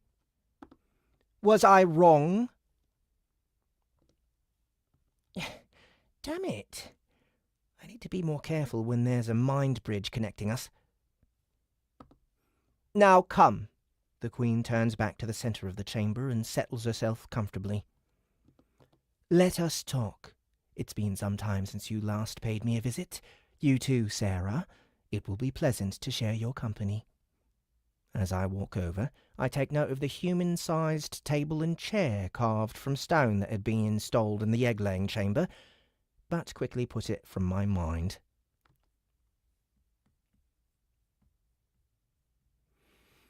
As I walk over, I take note of the human-sized table and chair carved from stone that had been installed in the egg-laying chamber, but quickly put it from my mind. I'm sure there's a reason for it. With the three of us seated, we take a few hours to discuss the various goings-on. The Queen and Sarah ask me about my evolution, and I'm honest, for the most part. I talk to Sarah about her current evolution and how she feels about it. Not great, it turns out. The Queen suggests that perhaps she push for Tier 7, where she may be able to reverse or at least alter some of the things her current form does that drive her out of control, and Sarah promises to think about it. Don't forget, you have Grannon and his triad here," I tell her.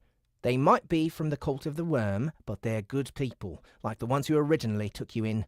They'll be more than happy to help you with some advice." "Thank you, Anthony. I'll think about it."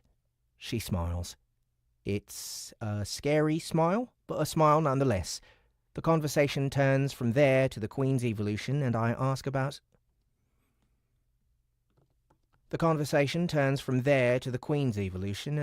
her about it directly, but I get a surprising answer.